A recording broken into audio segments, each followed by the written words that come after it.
What is up, everybody? Welcome to another live stream of the Real Uncommon podcast. It was our 27th live stream today. Hold on real quick. Let me add someone to the stage. Hi, everyone. Happy Aloha Friday. I am D1 and Only as your co-host. Good morning, good afternoon, good evening, wherever you are in the world. Thank you for tuning in. And today is not only our 27th live stream, it is our Aloha Friday special. And it's our first live interview-ish kind of thing. So, yeah, bear with us and hope everyone has a good time. I just want to also bring up our brother from all the way from New York, Dr. Strange. What's going up, on, brother? Chilling. How's everybody feeling? Oh, good, man. Thank you for being here today. Awesome, man. Happy Aloha Friday. Absolutely. Happy Aloha Friday. Let's get it. Let's get it. And so our very special guest comes and joins us all the way from the north. He's a very prominent person in the community, specifically the VV community. But he supports everyone in the many different projects that we have. He's also been on the podcast before with other community members in episode 8. So go check that out. Just chilling. Anyway, so yeah, he's a VV mint hunter. He's also an entrepreneur, and he's a VP of digital strategy in a marketing company. And so there's he also writes blogs for Go Collects. And just wanted to read to you guys before we bring him on his blog here, or his blurb. So author Chris Severs, he a digital dinosaur, having had the pleasure of working in just about every media option there has been, is, and possibly will be. Picked up a few Marvel, DC, Disney, and Star Wars assets along the way, but as space and storage became issues, it was find another solution or ship out the beer league goalie gear. Then digital collectibles appeared. I hope to share my perspectives as a CDN comic collector, not a financial advisor, who has lived through physical to digital upheavals across every media, but enjoy how tech improves so many things we usually take for granted these days. Hoping a few of my thoughts can offer ideas or insights for your collecting journeys, where my experiences shed light on how we ended up at this crazy concept of phygital. Thanks for sharing your valued time. And so, the man of the hour, please welcome Chris Severs. Aloha. Aloha. Hope I Welcome did good. back. Yeah, thank you for that. That was great. I've got the brick wall behind me for the beer league goalie reference. So, At least now you can lean back, right? Yeah, don't fall. I gotta say, guys, I slurred my words in the beginning because I forgot what number stream we were at. This is number 27. That's a little bit crazy. I Yeah, it's can't crazy. believe we did 27 so far. Thank you. So Thanks for your time, Chris. I appreciate you being here. Pleasure. I know it's like later at night over there where you are. Oh, it's Yeah. okay. You're keeping me out of trouble. So this is and there's a That's bunch a of bonus. people here in the chat that are already saying hi. We got Jeff. Happy Anti-Juju Friday. What's up, Jeff? What's up, Jeff? We have Nas Clint in the house. Happy Friday. What's up, Nas? What's up, Nas? We have Mr. My Collectibles in the house. What's going on, MC? Let's Oh, Aaron. go. AMC. We got Monos in the house. What's up, Mo? Mo. Mark D, Hello, Mark. Richard, and Slavs, along with whoever else is lurking in the back. Thanks for tuning in, everybody, to another episode of Happy Aloha Friday. We've got our special guest tonight with Chris Severs, along with Dr. Strange. We're going to have a nice collector's conversation about what's been going on lately in Vivi and the space in general. We've had a lot of activity since New York Comic-Con, and I'm glad Dr. Strange is here because maybe we can share some insight on New York Comic-Con along with Chris's insight on what's going on with the space. So if we could real quick, could we just have a little round robin and kind of explain to the audience who you are and how you guys got into the digital space? We'll start with you, Dr. Strange. Oh, man. Well, Dr. Strange, MC, recording artist, longtime physical collector. I guess been digitally collecting the last couple years. Just started making, content for Vivi, all digital things going on into collectibles. Been doing that for about, as far as the content, been doing that for about a year now, maybe a year and change. And yeah, man, comic book collector for life, and it came back and That's came no back even joke, is it? stronger. Yeah, it's no joke, is man. it? It came back even stronger once Vivi dropped the comics, man. That was it, man. Because you know my story, man. Been collecting since what, 85, 86, right? Little kid riding his bike to the stationery store. Been lugging my stuff through college, through all the different apartments and houses, and then moved to Florida, moved back to New York from Florida. Everything I own gone in a transportational theft in one swoop. So that was the end of my collecting until I guess you could say around COVID, right? Got that bug like everybody. And then from there, man, I started grabbing a couple books here and there, but try not to go too crazy. But then all of a sudden, Marvel Comics #1 came on Vivi. I was already on the platform.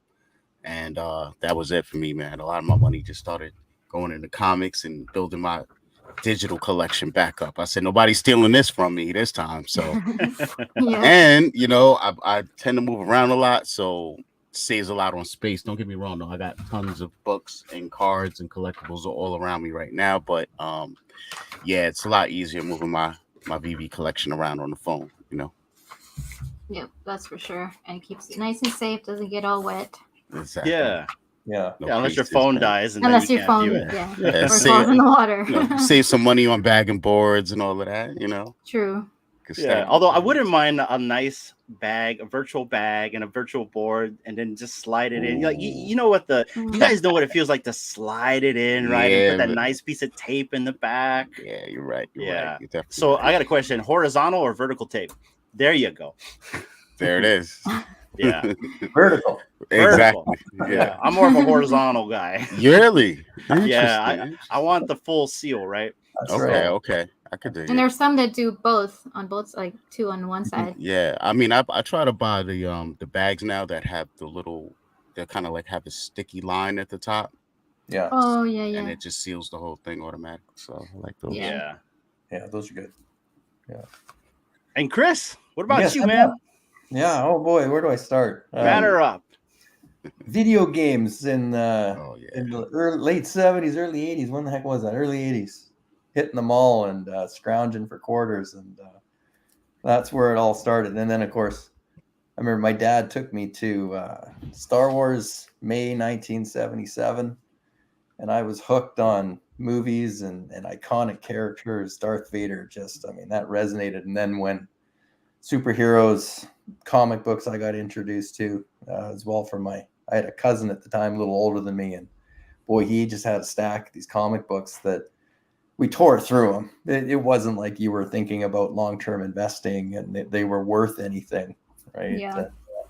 So that's sort of where it started for me, and then just kept getting older, and eventually I wound up in my upper late 20s, early 30s, I got into the world of digital media when this was all there was no such thing really. There was no internet, right? And so suddenly it showed up and I was enamored and I thought, wow, that's going to be a pretty exciting place to spend a career. And I just went head first into it. And so I've been digital media now, marketing, advertising, agencies. I've done it all, sold it all from phone books and newspapers, TV and radio. And of course, now I'm really, really heavy on the digital side. But I think that's partly why the VV experience, when this showed up and I first saw it, like, okay, what's going on here? What is this? This seems pretty cool. And yeah, and I know my wife, I told her, do you want to come on here? And she's like, no, don't put my face on. But she loves the fact that I now have all these comics that I'm reading on my iPad and everything, but they're not taking up any more space under the stairs for all my boxes. So that was a challenge in a younger time, right? When you're moving into your first condo and you're buying your first mortgage and you have to make a decision because I wanted to play beer league hockey. That's the reference in the Go Collect article. Something had to go. And so, I regretfully now I sold a lot of comic books. I gave a lot away. I had to make space to, for the goalie gear. Had this been around, 15 something, 20 years ago, that those books would still be here today. But so that's me. And I first found this, it was about a Comey on the Omi token on a YouTube video. But that's what sort of sparked my interest. And it was like, well, what's going on here? What is this? And I didn't realize that there was an app attached to it. I thought this is just a starter project with another crypto coin. And the idea of collectibles was interesting to me because that didn't seem to hit anywhere else. It was all just stack money into these coins and, and they're going to moon and you're going to make all kinds of dough. And I just looked at this Akomi thing as a little bit different, right? So why would DC be involved? Why would Marvel be involved? That was the trigger. And to Dr. Strange's point, I didn't jump in on the MC1 drop and the Fantastic Four 1 drop. I kind of missed it all. I was accumulating Omi at the time. And then I started reading more and more about it. And I was just like, oh my cow, what's going on here? These are pretty big titles. Is this real? And at first I wasn't sure. I said, I can't, how can you get MC1? I mean, barely exists in physical reality anymore. And so that's what really started drawing me in. And I've been in here now for over 2 years, I guess, like March 21. Is that my birth date? I think on the Omi thing there. So I've been in here a while, but having as much fun today as the first time I started, the first NFT I bought. So it's been great. 100%, man. And what I love about what this has evolved into, and I can only imagine what's going to evolve into later, is this community that we're in. Mm-hmm. And what I love about what we're all doing is we're all kind of like feeling that nostalgia back again. It's kind of like what Doc said. He's like, he stopped collecting comics and all of a sudden it's back, and it's back in a vengeance. And I almost feel like it never left. Right. Yeah. And what's even more crazy is like I'm doing the opposite. I'm actually collecting more physicals than I did before. Yeah. My office here has 17 short boxes. I would show you, but I would dock some things right here on the left, but I'm not lying. There's 17 short boxes because I don't know where to put them because the rest of the short boxes have taken all the room under the stairs. Yeah. So, and I'm proud of it. I'm proud of the collection that I've built back up. A lot of it's modern age, but I'm slowly like recollecting some of the old stuff. I want to talk about old stuff a little bit, specifically one of the blogs that you wrote. I really, really like this blog. Let me get rid of this banner real quick. I really resonated with this one. And let me read it real quick. Why is this 50-ish year old comic guy pumped about the metaverse? Yeah, I'm that old and I'm proud of it. I remember Garbage Pail Kids physical trading cards. I smoked Popeye candy cigarettes. So did I. Yes. I was an OG Atari 2600 owner. I didn't own an Atari, but I did have the Sega Master System. Okay. Sega was awesome. My friends and I scoured the house and street gutters in hopes of finding quarters.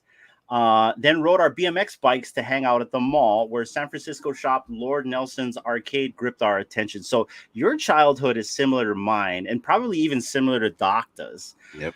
in a sense of how we grew up. And Chris, I want to show you something. This was I can only imagine this is what you guys look like, by the way, Yep. to the arcade, right? And this is That's probably me in the middle. That's Chris. Right, Right here's- here. this must be me. Oh, I no, had- you used to I have had hair a like lot of that. long hair a long time Like ago. my fro? Yo, Yeah. my fro. Yeah. This is the three of us, but this was my actual bike, guys, when I was growing up. Oh, wow. This Knight Rider bike right here. Oh, snap.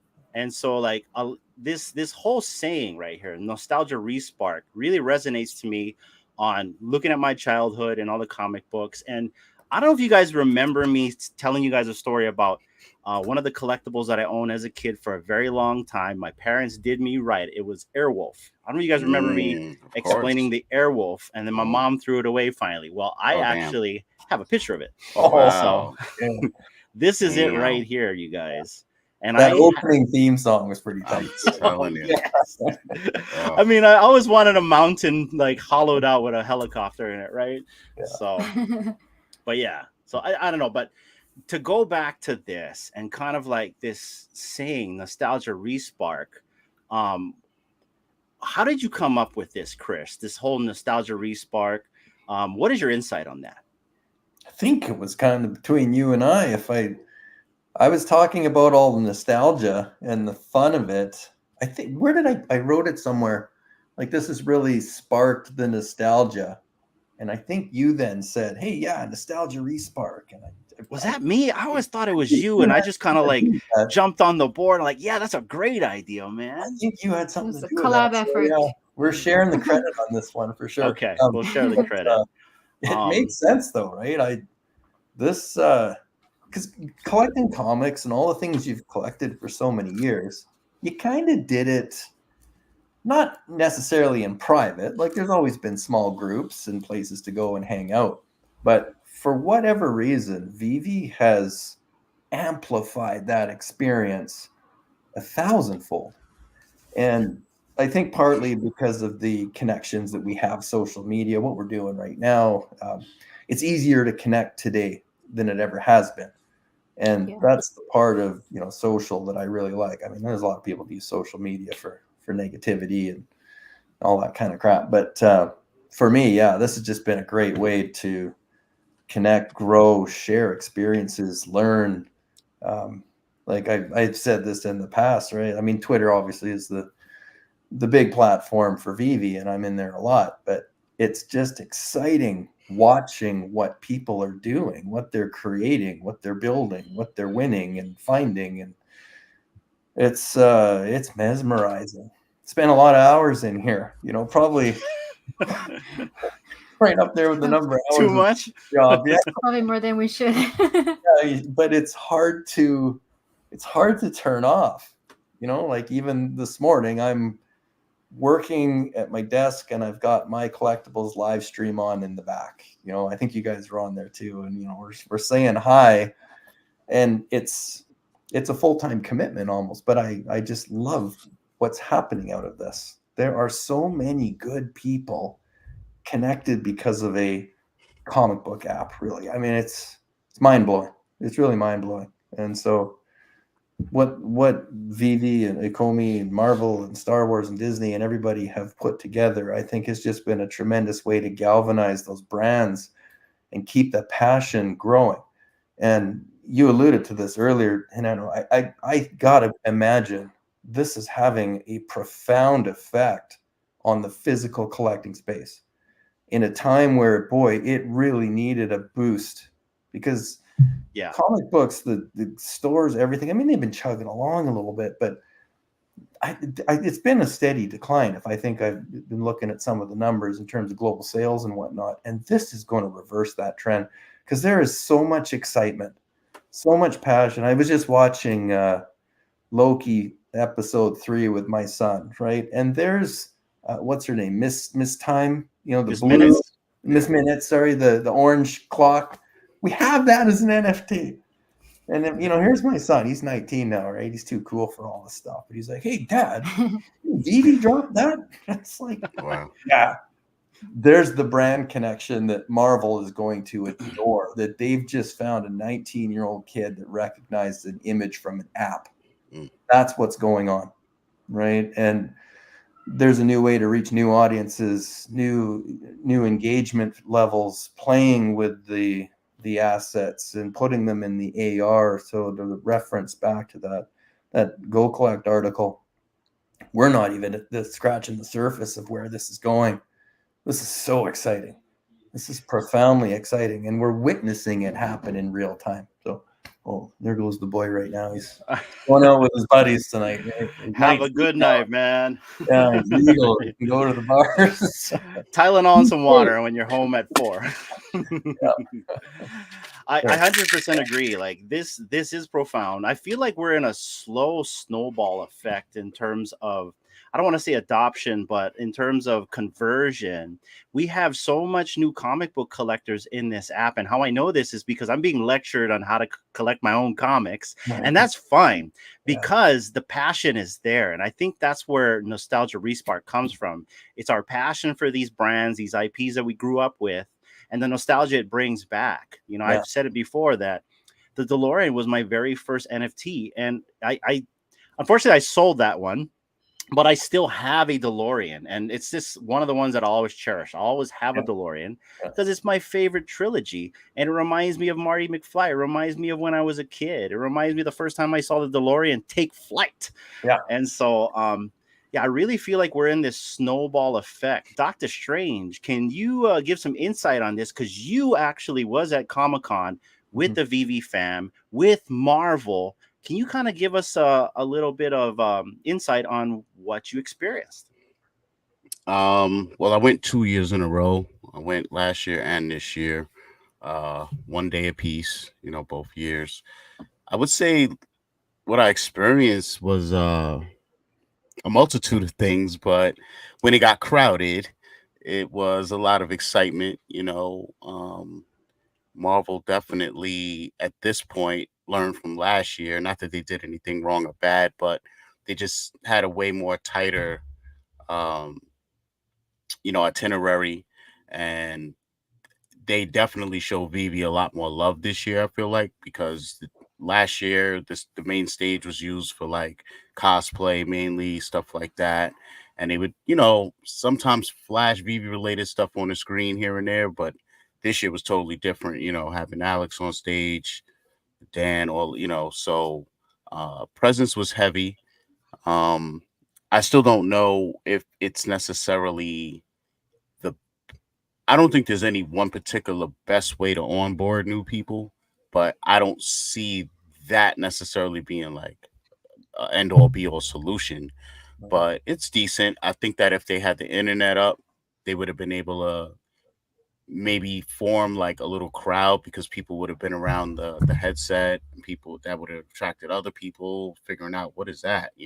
Kind of like San Diego. Yeah, I think that my collectibles made a video reviewing his experience there as well. And he gave suggestions on what could be better. And I found that all 5 of his suggestions were on point and definitely doable. It's not a big deal that they don't have that in place yet, but I mean, they should definitely take some of those key notes there and implement something for next year, especially having like ambassadors on the floor, walking the con, even if it was some of the mods or whoever is rotating at the booth, they should have a rotation of crew like on the floor and stuff like that. And then some of the people from the community that are able to make it, like hook them up with some merch and stuff and kind of put us to work a little bit. You know what I'm saying? Give us some black cards or something for doing whatever. I don't know, but it's a way to get everybody involved and just make it bigger.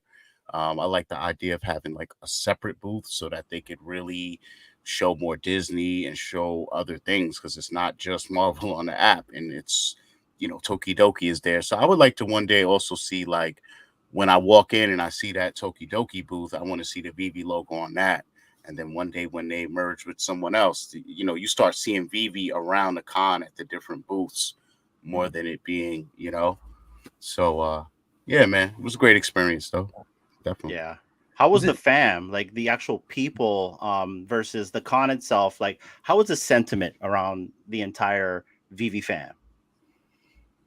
Extremely high because you had these physical comics, Spider-Man and the Virgin variant available, and then right around the corner at the other booth you had the addiction thing going on. So it was a lot. You got the Funko Iron Man stuff going. It was a lot back to back, and then you also had that swell of anticipation, thinking, is there going to be a secret drop this weekend? You know what I mean? That was Yeah. the whole strange gang boots on the ground, right? That's why you Yeah. didn't hear me say much. It Yeah. was like Yeah. not too much to report on, guys. Sorry, but yeah, it was no secret They drops. ghosted us. They ghosted us on that, huh? Yeah, man, big time. So.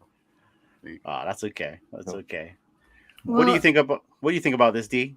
Yeah, I was gonna ask you guys. So besides like Comic Cons and all that, how do you think us as like individuals or as a community can we get more yeah I had to even up the Canadian ratio. Oh, wait. here, There we go. Canadian to Canadian. Oh, wrong way. Man, that was closer to home, that punch. What's up, Joe? Hey, Joe. I said I saw Chris up here. Doctor said, "Let's come up, say hi. How's it going, guys?" Awesome. good, man. Yeah. Just Yeah, chilling. nothing much, just hanging out. Yeah, not bad. No, continue. I was listening, but then I'm like, I just jump up here, keep going, and I'll chime in here and there. Okay. Yeah, so I was just asking, so besides Comic Cons and events, how do you guys think as individuals or as a community can we get more people to onboard or to be like more interested in a more like digital space that we're all starting to be familiar with? I For think me? we're doing so much of it right now, like the organic. When we do digital media strategy and planning for clients, the stat doesn't matter what business you're in. 90% of all your conversions are going to be from organic. Doesn't matter how much advertising you put into that. Someone eventually is going to go to Google or they're going to go to your website and they're going to convert. So if you're slow rolling the organic side of it now and you're laying a foundation that's going to be thick and deep and rock solid, at that point you can do just about anything you want and the foundation's not going to crack. And so I think we're, as a community right now, all of you on the screen are doing tremendous work at building that. There's the positive sides. I know, Joe, you guys do a lot of good work sometimes being critical, which you need. Can't always smell roses, right? It's kind of this is where the team is going to listen and make changes and all that kind of stuff. And so a lot of that is happening right now, and the number of us is growing, the number of influencers is growing, the number of content it's growing. So I see a lot of that as being great. I was at a trade show this past week in California. I was at Lake Tahoe, and I mean, what an absolutely beautiful place. It was a health conference. It had nothing to do with marketing and media and all that kind of stuff. And I was showing some of those people the app, right? I took out X-Men 1 and I laid it on a table and read it in virtual reality. And these were people in their 40s and 50s, and they're like, what is this? That's cool. Spellbound, right? First off, how did you get a copy of X-Men #1? It's like, well, there's an app, right? And you can buy it. And for some reason right now, it's only $25. So I bought a bunch, right? And so like, what do you mean? What's this app? How do you do this? And so then you're just showing it one person at a time. You don't always have to shout it out to thousands of people, but if you show it to one person who says, yeah, you know what, I'm going to download this app, I'm going to try this. I'm a comic collector, or I know someone that is. Again, one people tells 2 people, tells 10 people, tells 100 people, and it just starts to grow. And I think it's going to get there. I have no question on the pace that things are happening right now, to 10x to, from 30,000 daily, let's say, to 300,000. That's not a difficult premise. When you get to 300,000, a 10x from there is 3 million. right? So you start to see exponential growth potential. How you do it, I mean, eventually, yes, there's going to have to be external marketing and advertising. You're going to have to talk to a whole bunch of different audiences. Right now, it's very easy to say, look, the crypto crowd gets this. This is a crypto-based app. It's, you know, supported by a crypto token. These are NFTs and digital collectibles. And there's a certain audience out there that understands what this is. There's a certain audience that's very, very curious about what this is. And there's another third of the audience that's like, this is all BS, right? And so you have to be able to communicate across all three. And I think right now we're just, let's figure out where the cracks are and what needs to be fixed with the group that gets it the most. And I do believe, I think that's where the focus is, but you'll start seeing this permeate. I mean, when I think Joe Superstar, did you guys do a video? Someone did this about, you know, when's the next type of assets coming in? Like, imagine we haven't really tapped into the music industry, right? 100% of us stream music. We are all connected to digital music these days. We have access to every single genre you could possibly hope for. We're familiar with it. It's not like digital music is new. I just went last Friday night. I took my daughter to Taylor Swift Eras Tour movie, which was very immersive. It was in an IMAX theater, and she was fortunate. She got to go see Taylor live in Seattle. But she said, you know, this was a pretty close second. And now imagine if that was happening in the Sphere, right, in Vegas, or if you had your Apple headsets on and you can't see peripherally, you're just in that space. And we are so close now to that becoming a reality. It's being built towards. It's not like, oh, it's an idea from Star Trek. Maybe we'll see this in 50 years. No, we're going to see this within 3 to 5, if we're lucky, maybe sooner. But I think that'll be the reality. That's going to be the turning point where everyone says, I get it. I get it. And it won't be difficult. It won't be crypto-based. It won't be how do I convert fiat, wallets, all the stuff. I think Vivi's done a remarkable job in making this simple. And then the hard part is telling people how simple it is, because we're living in a market system and economy right now where nobody trusts this. Yeah. Right? Nobody. And so that's a tough place. But when you drop a Funko Iron Man and you sell $450,000 in under a day, and everybody gets a digital asset paired with their physical, what's the Funko market? They have millions of fans. Right. So what's the Vivi, right? You're going to get a few of them question that. And if it's just a couple thousand at a time, great. But how many other people are they going to tell about that? And it'll be the digital one where they're putting into AR and they're playing around with it, all that kind of stuff. So I think we're getting pretty close. So I'm excited. You know, I haven't changed my perspective since I started this thing 2 years ago. Right. It's building and I'm here to build with it. And I'm just having a hell of a time while it's all going on. So. And there we go. Sorry, I'm rambling. I just had so much. I get excited. Ramble on. Yeah. Anyway. What this is for. And What's your your thoughts, Joe? on it, Joe?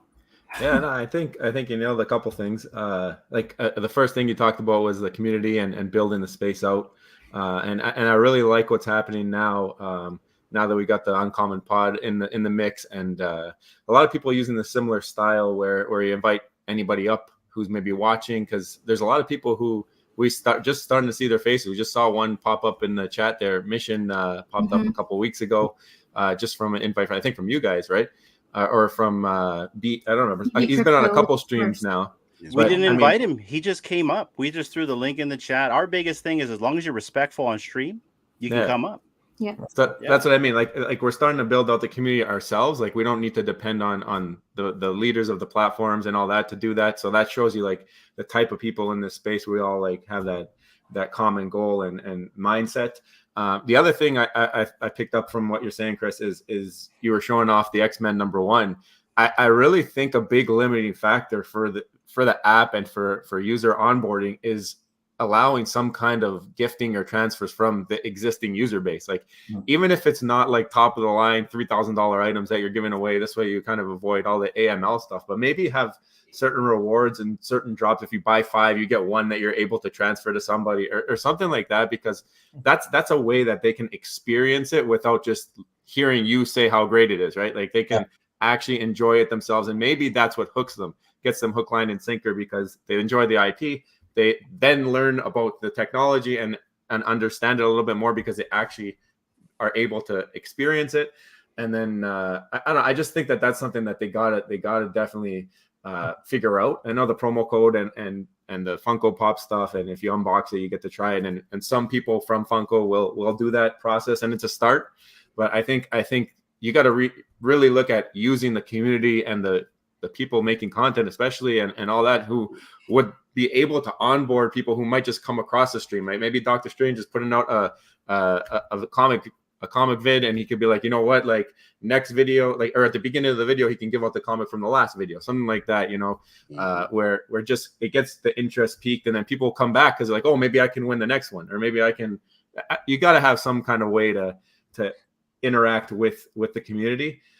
So obviously the content, having people up and down and speaking in spaces and on YouTube, but also experiencing the app in a little bit more of an easier way.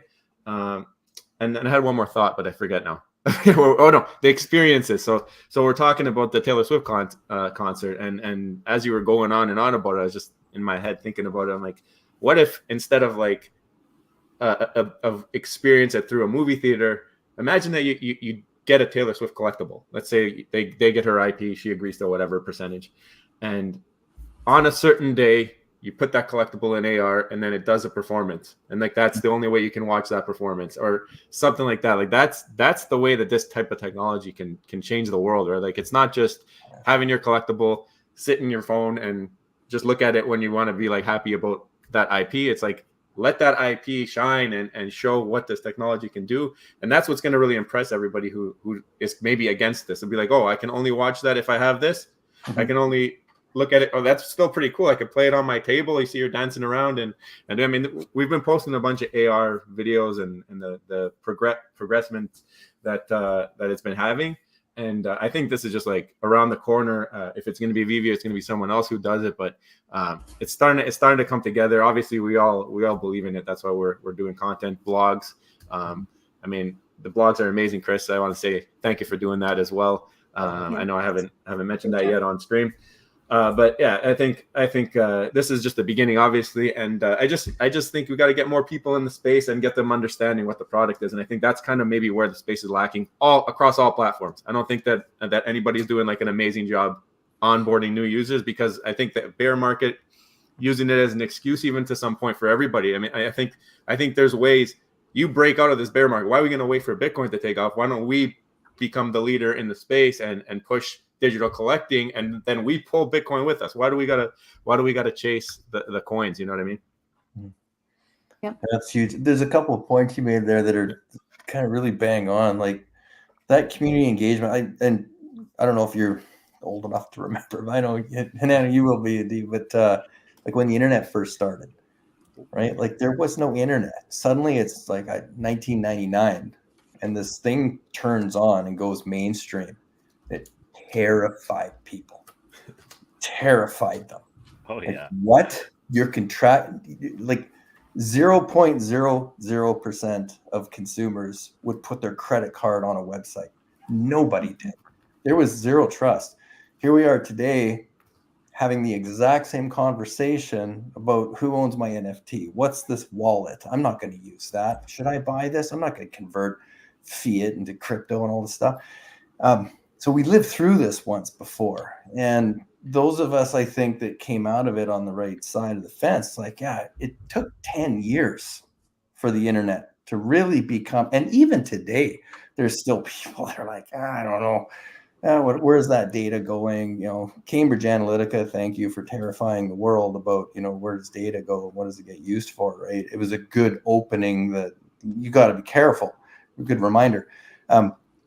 But the parallels, the similarities that are happening right now with crypto and onboarding and getting people in the space Yeah, it's like I put that post out on LinkedIn today, right? I gave a little shot back at Rolling Stone magazine again. I've read that magazine for 20 years, and all they will print is the negative, the FUD, right? 97% of our NFTs are worthless. Do you know what the source was of that comment? It was a crypto gambling website.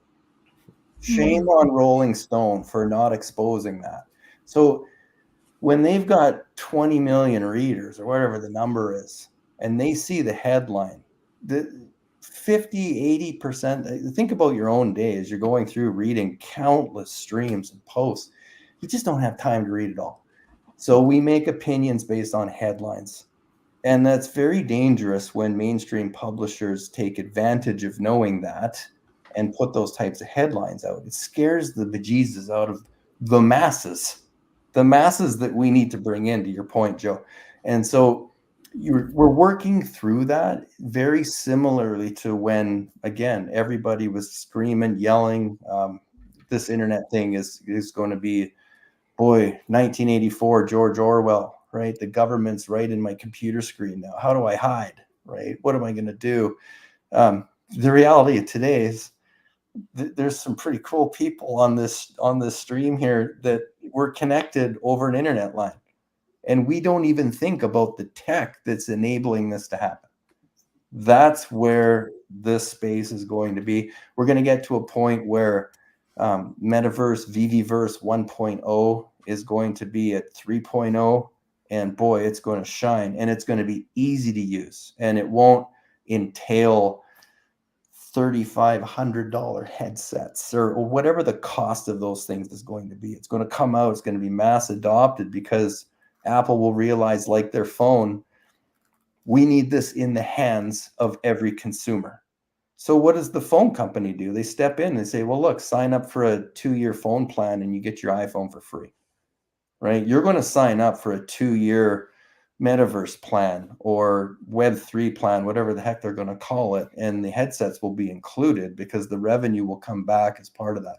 You're going to have revenue opportunities coming out of this that we can't even comprehend yet. Justin Bieber did that metaverse concert, right? Your point, Joe, that bang on. You're going to have access because you have X-Men 130, right? You got Dazzler's comic book and they're going to put her on stage. Who knows what it's going to be, right? But that's going to happen. You're going to say, well, you're going to get special grant and access because you have that collectible. So you're going to get front row, or you're going to get a free t-shirt sent to you in the mail, or whatever the utility is going to be from having that. On the converse side, I also think that it opens up a huge world. Like right now, a concert is limited by the physical space, right? Rogers Arena here in Vancouver, you can only get 17,000 people into it. BC Place is the other, the football stadium, 60,000 people, but they're known to not have great sound. Suddenly, you could do a metaverse concert. It's global access, and instead of charging $300 a ticket, you charge $3, but you get 2 million people come. Right? The economics for the artists, I think, is going to be something that's going to change. It's going to evolve. It's going to be better for the artists. There won't be maybe as many layers on top that they have to pay out. They'll be able to produce their own content and remarket it directly. And we're just scratching the surface of all this, but this is where the idea, I think it's going to be super, super fun. So, and hello, Alex. Good morning, everybody, or afternoon, evening, wherever you might be in the world. Sorry, I literally just woke up and I was like, I had to jump on the stream. All right, I'm Morning, moving everyone around. My How bad. you going? Are you up at 5 a.m. again? Is that what's going on? What's up, mate? Is it 5 a.m.? Where are you? You're in England? It's coming up on 4:48, 4:45, so yeah. coming up on 5. Yeah, good for you. We're always waking up, Osmond, at this time. That's it. Yeah. Just 2 don't seconds, guys. What's But- that? but Oh, I- Go ahead. Continue, No, Chris. that's why I get excited, because I think we're at a stage right now where There we go, that's better. the possibilities are endless. We're talking about ideas that I think a lot of the tech has already started to be developed to make these types of things happen, right? And so when I see like Doctor Strange, and I see involved in some of the great content that we have coming just on Twitter, Like what some people are able to do with their showrooms. It just embarrasses me on my talents, because I've got like 2 things I managed to push in there somehow, and I just like, I'm happy collecting. I don't I need suck at it. I mean, I Oh, can't Yeah, do it. same It here. like Same. disappears in the floor or something. Mhm. So, but some of the artists, like, look at what's coming out from this. It's just like, wow, it's so fun to look at in a 2D screen of Twitter. Right? Imagine when we're immersed in this space and we're going to be able to see these showrooms that, well, I get excited thinking what some people are going to be able to do and what we'll be able to check out, right? So, yeah, be interesting. What's Yeah, I your was good. perspective on this, Doctor? I'm sorry. Go ahead. No, go ahead. I I can was share going to ask after. Doctor Strange what was his perspective on this conversation that we just had. Well, I think they both, Joe and Chris, covered a lot of ground as far as things I was going to touch on, but I guess there's still other things. I don't think mass adoption or whatever we're calling this or talking about happens from one particular thing. It's usually a multitude of things. Um, and I would say gamification is going to be a major thing that they're going to have to get going. Mhm. I think it's like everything else, that carries an algorithm with it. Basically, the key to cracking algorithms, like I have a TikTok page nobody knows about with videos on it with like millions of views and all types of stuff because I just wanted to play around with the algorithm and figure it out. But a lot of it really is retention on your page. Mm. So on the one hand, TikTok will tell you to make short form content that's like 60 seconds, but my most viewed videos are over a minute long. And the reason why TikTok really keeps pushing them is because people don't click off. So I think that one element missing from VV right now is me and Arcade were talking about this is having like some form of games on the actual app that we have, even if they're very simple. Um, similar like something Cryptoy showed not too long ago. You're collecting some coins, doing a bunch of tasks. Maybe you get Omi that way. I don't know, but that, things like letting our Omi on the app be usable to buy collectibles or just do things.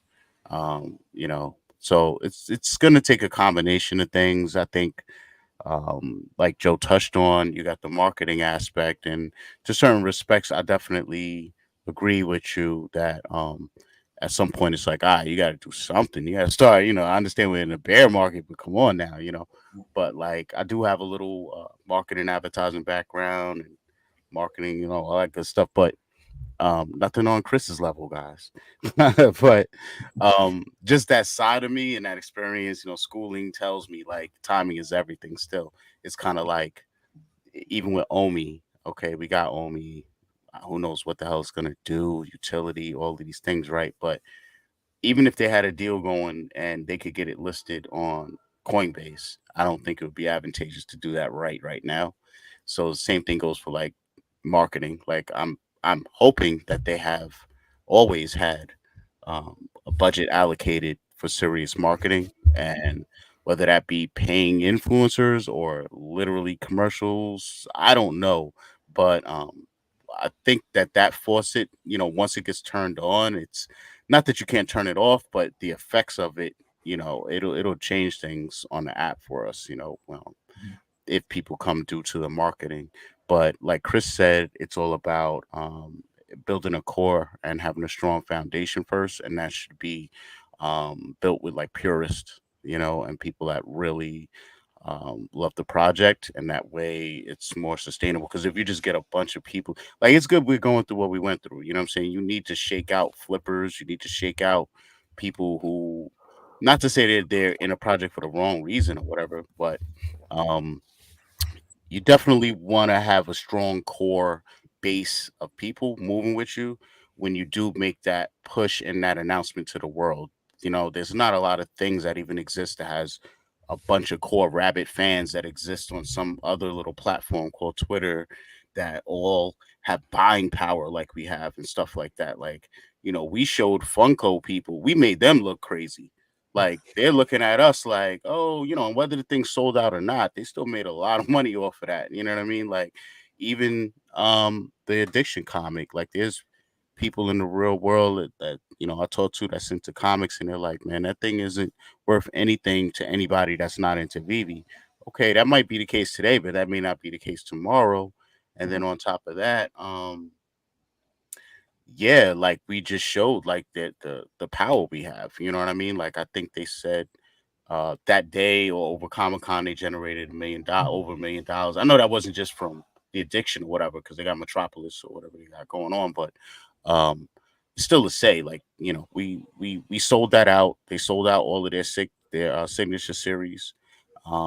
So the Spider-Man with the Virgin variant, like the fam went ham on that too, like, so anything that we divert our attention and energy towards pretty much seems to do well, whether it's something on the app or now we showed that with physical items, we have a lot of buying power as well. So Yeah. as it grows, it's just gonna get crazier on the app, man. That's all I could say. And think- it's well, here, let me jump in real quick because Metropolis comic. I'm glad you brought up the addiction comic because I think it's bigger than what people realize. We want eyeballs on this. Well, we got eyeballs of a huge publication. Metropolis Comics. Steve Oz just talked to Steven Fischler last week, the guy that came up with the grading scale. So you got big players now who's got eyeballs in this space, and they're watching. They're engaging. They're becoming Vivi fam. That guy Mondo Freeman. They're becoming part of the community. So I'm glad you brought that up because for me, that addiction comic kind of like made me think a little bit like, okay, I mean, yeah, it's have you guys read the comic? It's kind of discombobulated. So the Yeah. story's very Osmond read it discombobulated. today. Yeah. I tried. Right. The idea, right? I mean, like it's Vivi's first foray into digital, and then you also got this publication or this publisher that's out there that's now a part of the fam. They understand what's going on in here, and they're not going anywhere. They're hosting now sweepstakes, right? Now we're interacting with these guys. So I just think I think slow and steady wins the race, but that's just my opinion. Just like the podcast right here. Our whole goal with this is to like either have users interact or keep the same users from interacting with us because we can retain them by doing this. And also by adding more people. Like you said, Mission came on for the first time, and that probably won't be the last time. I remember we had Ronnie Lido come on. So the more and more people engage in doing this, I think they'll tell their friends, they'll tell their other friends. And so that's the way that I'm looking at the onboarding process for now. I don't know. I just want to jump in and say that. Go ahead, Chris. Yeah, I 100% agree because I mean, I've worked with so many companies and businesses, and the one thing that is consistent is when you rush, you fail. It's a rule, and the slower you can take things, although it's frustrating and it seems like it's never getting anywhere, the reality is the longer you can last it out, the higher your likelihood is of long-term success because you've been managed to bring revenue in, survive bear markets, ups, downs, negativity, FUD, people coming at you. You're watching your friends and competitors in the space not last, not survive, which is damaging to everyone. When another company goes down, right, it's part of the fleet. And suddenly it's like, oh, yeah, we lost another project, right? They couldn't make it work. What happens with that? All eyes on Vivi, right? Because Vivi's it's like the aircraft carrier, right? I mean, it's the biggest ship there is right now, and it's doing so well and it's so powerful, but it's not finished yet, right? Doesn't have its planes on deck or whatever analogy you want to come up with. Where we've got time, and the reason I feel we have time is because as incredible as this is, they are earning revenue. They are making money. They've been able to start building their team and adding positions. And yes, you're contracting out maybe some things that you don't have the resources to bring in-house, but contracting out is also a great way where I don't have to pay employee costs, holiday time, vacation time, sick time, managing HR issues, right? The consultants get the work done and they get it done on time and in a great manner. And so all of these things are happening.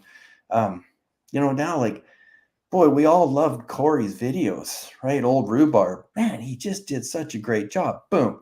He's on the team and he's doing that for Vivi now. And I mean, we're all watching those videos. We love them, right? They got Ryan on board now. So things are starting to build out. But again, yeah, I agree. You can't rush. And I think it's a disadvantage that the internet has trained everyone that things can be fast, that you can move information and content around the world in seconds, and that's how everything gets built out. When I first started, I said, yeah, this is a 10-year play for me, right? So I wasn't looking at this. I mean, do I wish I bought a Walt at $300 and sold it for 50 grand? Sure. Did I? No. But even if it was at the floor of 50, would I have sold it? I don't think so.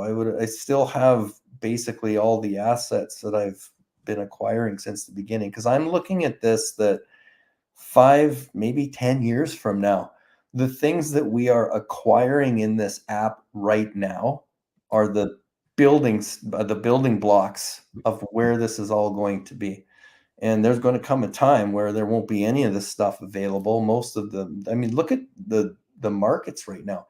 We're talking about the VV exclusive covers, right? That's as speculative as you can get. Exclusive covers are, generally for the comic to make additional income, right?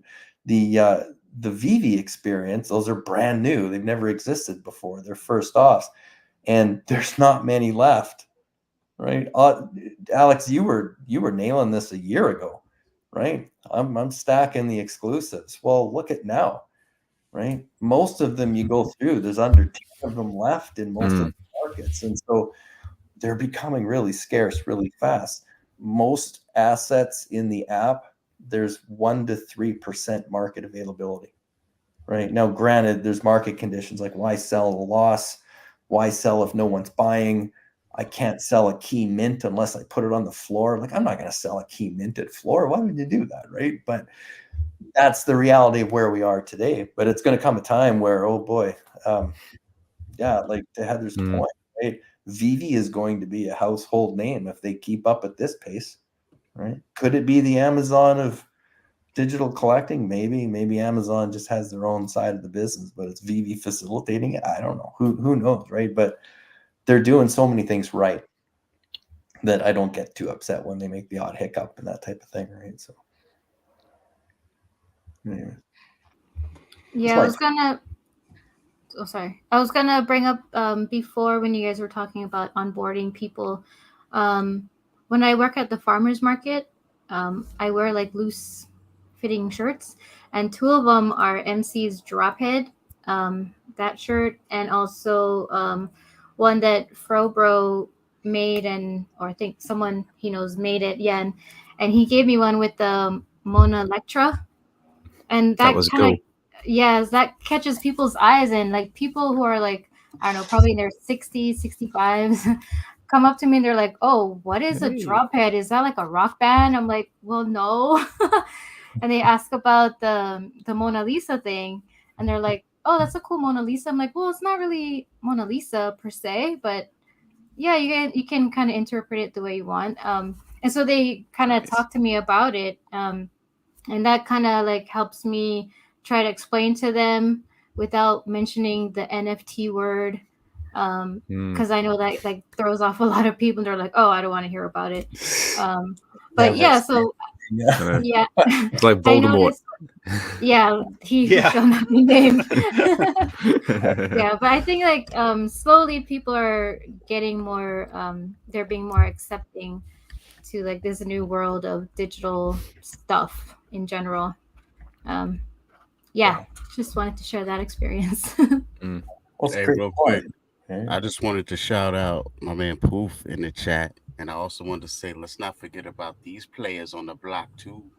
Oh yeah. Ooh. Don't Oh, forget yeah. about these It's fading out. guys. Oh, Face that- out of- Yeah. Oh, there. there you Don't move. just right. Don't move it. Don't move. But yeah, that's very cool. Cryptoids. Oh yeah, and I think it should be said that all rising tides lift ships, right? So like the whole idea is like it doesn't really matter in the end who wins the race. We all win in the end, right? We just want Yeah. this space to get noticed, so the word NFT is not like a dread in the toilet or something like that. Yep. Yeah. I kind of wanted to segue into this. Yeah, how cool is this? That's awesome. What do you guys think about this? What's your guys' thoughts on this? Joe? Yeah, I mean, I don't know. It's pretty crazy. Like it's wild that he's willing to put up that kind of money for mint number one. I think if I got it, definitely would sell it to him. I would not be waiting around for that offer to expire. Is that how it is? It number one physical for 15? I thought it was number one black for 40, but that is one the digital, one the physical. Like what's the difference? Oh, I don't know. I think he's just chasing the first mint, isn't he? Yeah, so it's 15,000 for any one, but 40,000 for the number one mint. So he's chasing the 50, the scarce so there's one. a number one for each one, each color or whatever. I believe right? so. Yeah. Oh, cool. No, I think that's cool. I think it's definitely fun because he said it before they get delivered, so it's like almost like Willy Wonka's chocolate factory. Yeah. Over here. But I wonder if he'll do both. Like if someone comes to him for the 15 and then after they come for the 40. I guess he would, right? He could, or some other whale might want to up him too and grab that. So I guess it's like hopefully it's a public deal and they let that's everybody just a know. starting number, right? though, right? Yeah. Yeah. So, It's 4 minutes said what I was thinking. Yeah. Right? He's just put it out there as his first bid. That's it. Yeah. That's what I was about to say. Is like, do you take the 40 or do you try and bargain with him? Yeah. It's like, Well, but then that's a big tax implication, right? If you take That the is pretty 40, big, yeah. I think VV Vibes was alluding to this last night. So then wouldn't you make a deal, like maybe get some NFTs out of it instead and maybe take half the 40? What would you guys do? What would you do, Chris? That's a great idea. I don't know. I couldn't even go for it because I'm in Canada. So I tried and it was like, oh no, it's not going. And so of course they're all sold out now. But I don't know. Was it Aaron? I think my collectibles. He put a little shopping list. Like, what would I do with 40? Yeah. Oh, That was awesome. And I'd probably do the same thing, right? I'd reinvest it because I don't have any Funkos. I think it's really cool. I know the brand and all that. I don't own them. I don't collect them, but I would certainly consider, trading them, if we could trade or whatever. But yeah, for sure. But I just, I like it because here's a CEO putting his money where his mouth is. It's like, look, this is where it's at. This is digital as it can be right now. And I stand behind it. What a great statement. Like you don't see many CEOs say, hey, who's got the first iPhone that came out, right? Right. Offer anybody anything for that? Right? No. So it's the same thing, right? I just I think it's fun. It's another thing. Like lots of people are talking about it. It's a great way to say, hey, wow, who's going to get that? There's anticipation right now, right? Again, this is a little bit of organic marketing, right? It starts to permeate into other channels, and it's just that's how you kind of make these things really fun for everybody too. And it's also a form of gamification as well, like we were just talking about. Yeah. Exactly. And Heather kind of clarified. So it's 40K for the number one of that gold and black, and then 15K for number one in a different color, or if it's a different color. Hosts, check your private chats and DMs, by the way. Oh, sorry. Hosts. Hey guys, I gotta hop up. Chris, it was nice meeting you on the stream. That's awesome. Doctor, always nice to see you. Always nice to see you. Joe. D, Hanano, thank you so much Joe. for having Have me. a good night. Thank you, brother. I'm gonna keep listening and I'm going to bed. Have a good night, man. We know you'll be lurking. Thanks for coming through, man. Yeah, that's cool. I like how the everyday man and woman can go for this, right? If you went for the Funko, then it's literally the best blind box that you can get. And unfortunately, the reason I didn't buy it is it was 18 inches tall and I didn't know where to put it. I mean, it's bad enough I have a house full of family here, but that's the whole reason I didn't buy it. And so I think Heather alluded to it at the top. It was really good that David waited till after the sellout to announce this, right? So he wouldn't be pumping his bags or anything like that. Right. Yeah. Speaking of this, Heather, do you want to come up and chat with us? You don't have to show your face. You can just do audio, but we'd love to hear you if you want to come up. That'd be awesome. I don't know if she's gonna be able to. She's with the family. Oh, got you. Ah. What's up, Jenny? Oh, tell everyone we said hi. So what's your thought on this, Doctor? What do you think is what's your perspective on the Funko? Just the Funko or the Bounty or Everything in general, my man. I think the Funko is okay. It's not my cup of tea.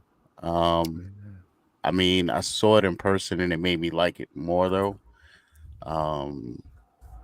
So I don't know. I mean, is he the only person? Like, okay, he set the bar, right? So if he wouldn't have done this, how much would the person that did pull a number one, if they tried to sell it, do you think they would have tried to sell it for 40?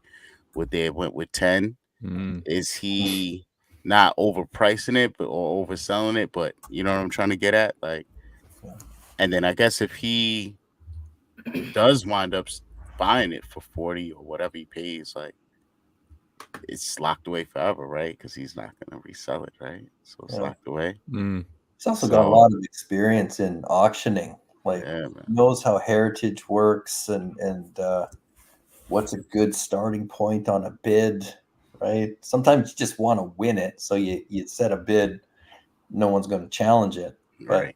Could be another point, like, you know what, I can go after that. How iconic is this going to be down the road when it's first of this type, right? So to your point, Hinan, earlier about the addiction comic, I mean, yeah, in the real world, that's probably a great spec play, right? It's a Comic-Con drop and all that, but connected to a really big, fast-growing brand, if it takes off down the road, you're going to look back at that going, how did I not buy one of those when they were $6 or $7? Right? And so, I mean, there's speculators that are always in the space, but even like Ron English just dropped that, his comic. Oops. Right? Isn't that his first? Showing your screen. Yeah. I didn't realize I was doing that. How nice. Yeah, I was like, hopefully there's no pictures. Yeah. So let's see what incriminating stuff you can bring I up. was like, oh my gosh. That's me and Hinano's DM. So, but yeah, I just want to jump in real quick about the addiction comic as well. It's like, but it was the same story like back in the day with Iron Man and Guardians of the Galaxy, wasn't it? Like nobody knew anything about them and totally disregard them. All it took is one big movie or one big star to sort of catapult that thing to everybody's field of view, and then that's all it took, and then off it went. So if the addiction follows the same sort of path, like all it takes is them to get one big movie deal, it could go the exact same way. Yeah, definitely. You know, I guess because I wrote about this very early on, but to go back, it's 1939, and this thing comes out called Marvel Comics, right? People laughed at it. Parents made their kids throw it away. They thought it was unhealthy. Nobody knew what it was, right? It was just another piece of junk mail, really. Now they figure less than 100 left in existence, right? What would you pay to have one? So again, that's 1939, but look at how many years it took, right? There was a time when Iron Man hadn't been written, and then all of a sudden now look at how big he is. And I don't know. And if you watch the, like this Loki season and all the stuff they're doing with timelines, what I think is they're setting up to be able to create completely new universes. They're going to be able to write all kinds of shows and content. I suspect there's a reason we're seeing the drops that we are. Why are these assets in here now and others are not? There's definite play, right? I know, and we were talking about this earlier with the orange clock that's Miss Minutes, right? I mean, that meant nothing to anyone when they dropped it, unless you knew who the character was. And all of a sudden now, if you're watching the show on Disney Plus, and no spoiler alert here, right? It's kind of a big part of the third episode, right? She's going to be a character, you know, and you can see all these little hints. I know my collectibles used to talk about this all the time, right? Why are they dropping this? What's coming? What's happening? I think we're going on the comic side, right? We're going through the cycle of getting all the big grails out, and eventually they're going to all be dropped. And then what's going to happen, I think, is you're going to start seeing the, you know, the sequential, the stories, the you know, like the limited series types of things, and you know, and they'll all start coming in. And that's why right now I wish I had more money. I would grab up so many more if I could, right? But we're so early to be able to get access to these titles. And then when something like Addiction drops, they're dropping that in the mix of all of this Marvel activity from the comics side. They're involved in this, right? What's the other one? The Tarzan comics, right? I mean, it's just, there's Tarzan fans out there. Not everybody on VV is a Tarzan fan, but like I always say, there's something for everyone in here. Yeah. You know, and I look at the price points, and it's like, it's kind of weird that you know, some of these things are where they are, but to me, it's just timing, right? You can't have X-Men #1 at the scarcity they put out selling for $25. Eventually that's going to be laughable, is my right. That's my NFA. But that's kind of why I just look at it saying, you know, if you're an X-Men fan, you're a fan of the X-Men. You don't care what the piece is that's been put out. It's digital. I'm going to own some of the digital. I've got the figurines, right? I've got some t-shirts, you know, mugs, whatever it is, right? It's you're part of the fandom, and Marvel says, hey, this is one of our assets in the fandom. Enjoy it, right? So yeah, Mark, I mean, that's a perfect point, right? I'm one of those parents that, you know, until my kids turned age 15, we kind of limited what they could do on social media. We guided them, we coached them, you know, said, yeah, you can use it and whatnot, but be very, very careful about what you put on it. This is your future identity. And today it's kind of like, well, you know what? I mean, if 100% of the planet's on these things now, it's different. But right, because the boomers, the age groups that we're in, we grew up when it was so scary to be connected on the internet. We saw so many things go wrong. We saw so many people lose their life savings, their houses, their identities, all of it, right? We lived through that crap. And I think for a lot of people today, this is that new. This is them going through something that we've been through that other people haven't.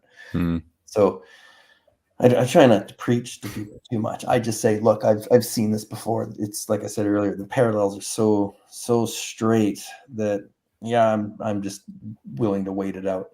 Right. I got something to add here. For everybody watching right now, I have a message to show to everybody.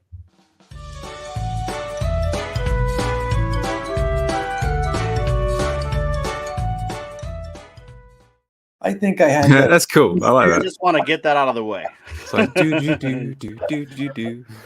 Right. Not financial advice. Yeah. Continue. Go ahead. Continue. We had to get up to change the channel on the TV. Right? Like, I was one of those kids. Yeah. No, get up. You gotta get up be like to this. Hey, change the channel. Foil, Okay. You gotta Just with the rabbit ears. Foil, man. Yeah. Yeah. Or like waiting in your piss until the commercials came on, then just run, do all your stuff, and come back so your show can start again. Yeah. Or the never ending battle between the white ants and the black ants with that static screen. That's what my dad used to always say. Right? Like your commercial load time, these were all set, right? As someone in media that would buy commercial loads, you would realize, okay, there's going to be 4 or 8 commercials in a set, depending on, you know, do I have a bunch of 15 seconds or there's some 30s? Some clients would pay for a minute. Super Bowl, you know, if you got the money, you might pay for 2. And you knew full well that your audience was going to do exactly that, D. It's like, okay, that's where I got to go to the bathroom. I'm going to make my popcorn. I'm going to make a phone call. Then the technology just caught up with consumer demand, right? Now Canada we call them PVRs. In the States, I think they're DVRs. You recorded everything, so you could just skip right through all the commercials, right? Now you've got streaming, and this is the next evolution of television. And streaming is ideal because you watch exactly what you want when you want. You can so choose to pay for a subscription where there are no ads. You have the option of not paying, and you've got a light commercial load. So for the most part, like connected TV systems, you might only get 2 to 4 ads per load. It's enough that it's not impacting the consumer experience with the content. They're trying to find that balance where we really got away from it. You know, listen to old-fashioned radio, right? Full of ads. We had to say your name 15 times an hour or you weren't going to remember it. Today, if you choose the free Spotify, every 15 minutes, every 30 minutes, you got to listen to one 15-second commercial, right? So your retention rate for the advertiser is greater, but you can also pick and choose who hears your ad. So it's great for the consumer. The product is nicer to engage. The advertiser gets to pick and choose who gets to hear their ads today. So again, right, technology simply caught up with consumer demand. What are we all saying as collectors, right? I didn't go for that Funko Pop. I got nowhere to put it. Exactly. Exactly. Yeah, I got the same problem. Okay, well, I mean, there's going to be people that want the physical and will have the space, but then there's going to be, you know, us. It's just like, well, I might buy the digital one if somebody tries to flip it because that's cool, right?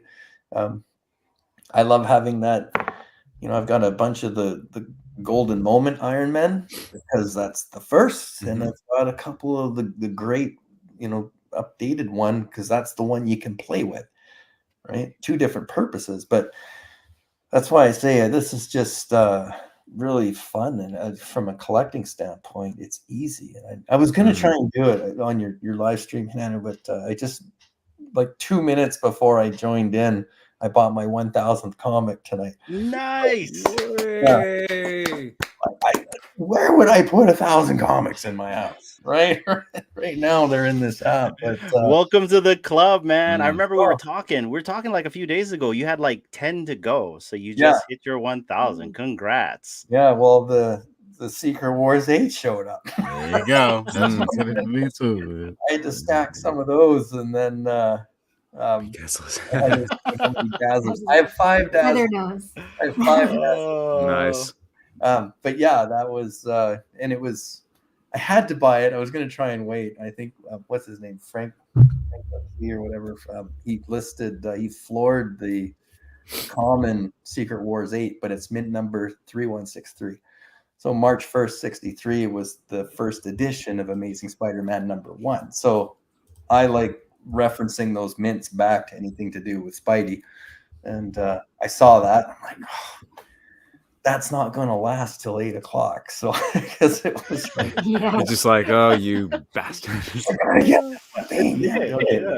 So it was a good like number 1,000 one to get. So, but yeah, I mean, there was a time in the beginning I thought, you know what, I'll probably stop at like 20 or 30 of these.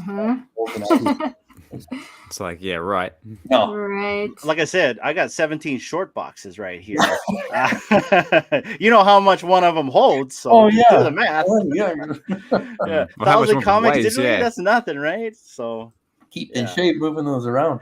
I want to bring something up. You brought up a point about streaming, how you know, the landscape has changed. In fact, Heather even brought this up at the very top, where she just said there's a documentary about how Netflix changed the way we consume things, and now everything is streaming.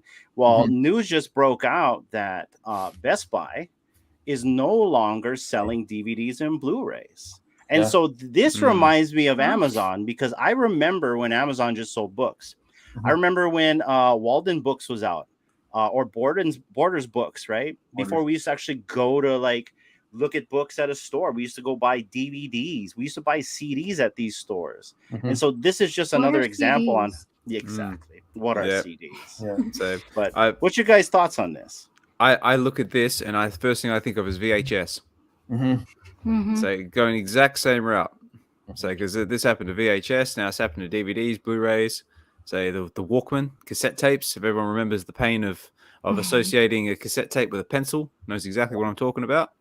Mhm. Yep. But it's just the way of the future. Everything is going more and more digital every day, and this is proof of it.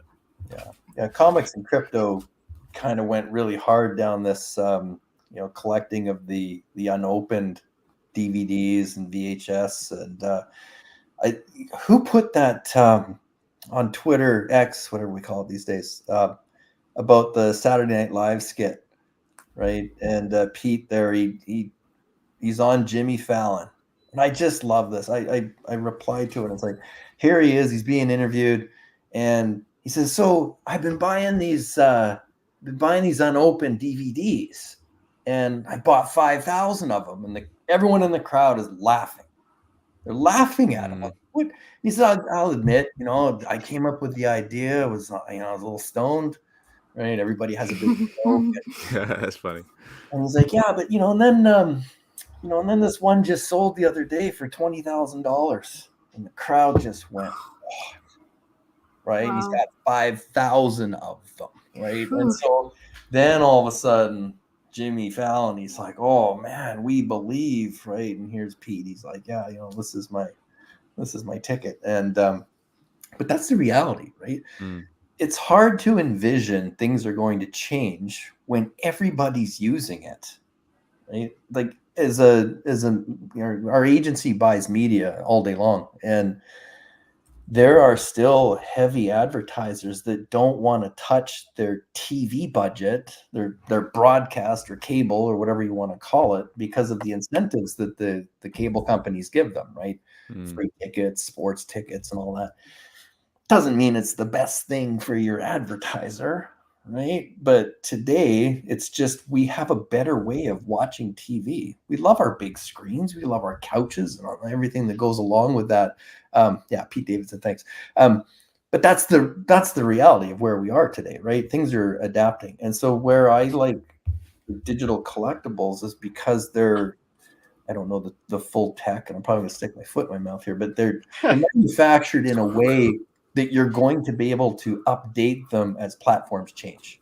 It's not like we made the choice between VHS and beta, right? One survived for a while, and then they're both gone. I think these assets are, massageable. We've certainly seen that. Like when I looked at the Thanos glove, right? I was in on that because that was the first crafting effort that Vivi had ever done.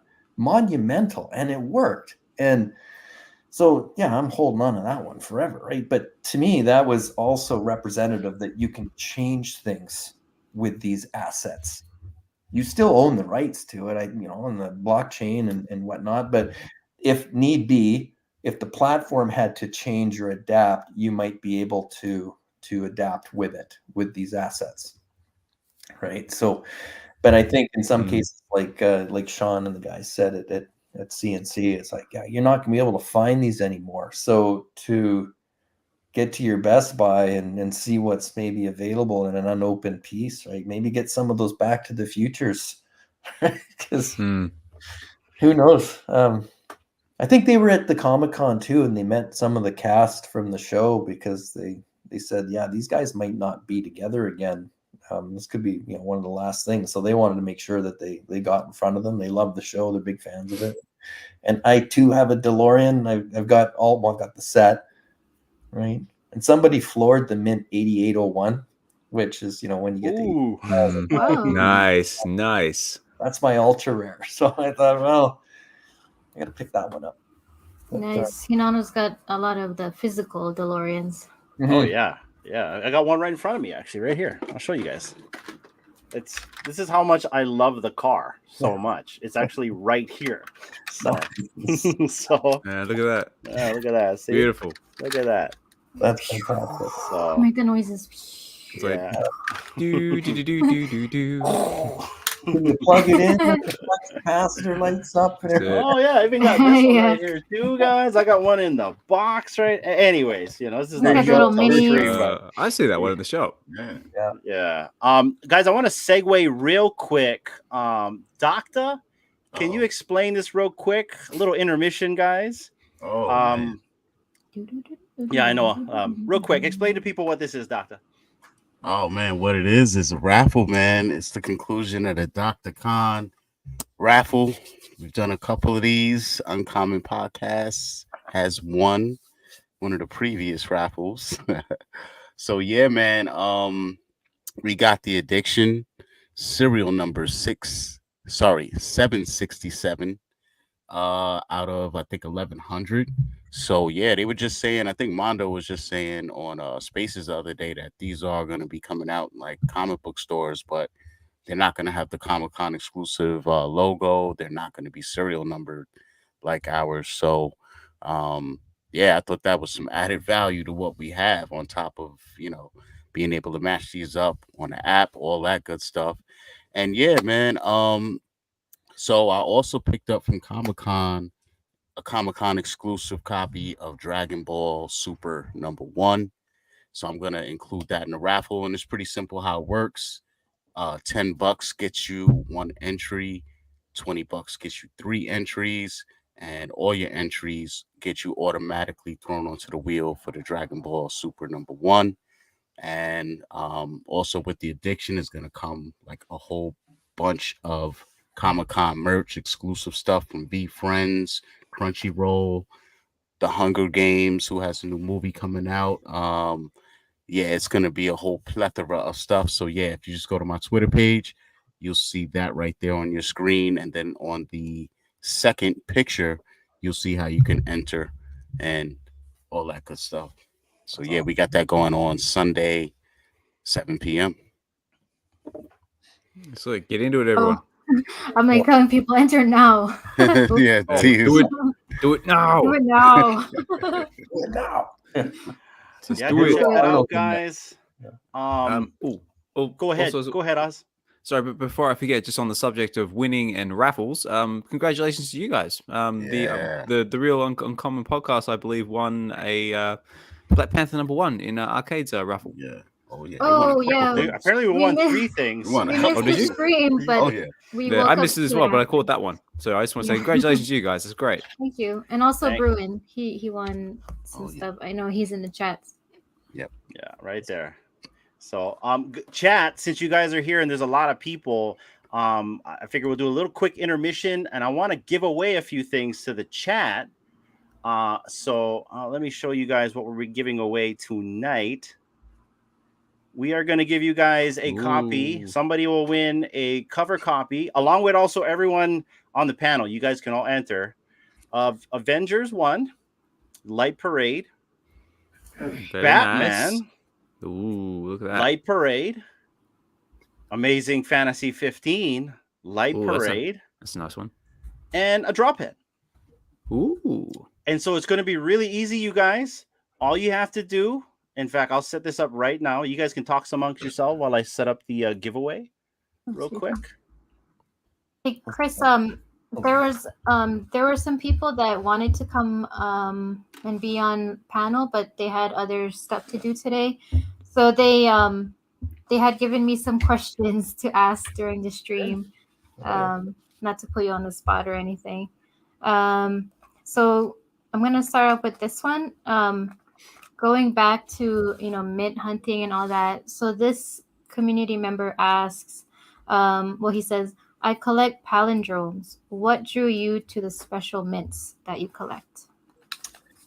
Oh, that's a good question. I think I wrote about this in one of the first, second, or third blogs I think I put out in Go Collect. But when VV first launched the assets with mint numbers showing on them, I questioned it. I said, okay, well, they're obviously not. I mean, they're the same in terms of production, right? They're all built exactly the same. I looked at that as a way to be a little bit distinguishable. And in the world of like dollar bill collecting, for instance, there's an entire genre of people that collect currency based on the numerics on the bill. So a palindrome reads the same way left to right, 1, 2, 3, 3, 2, 1, that type of thing, right? Very, very rare.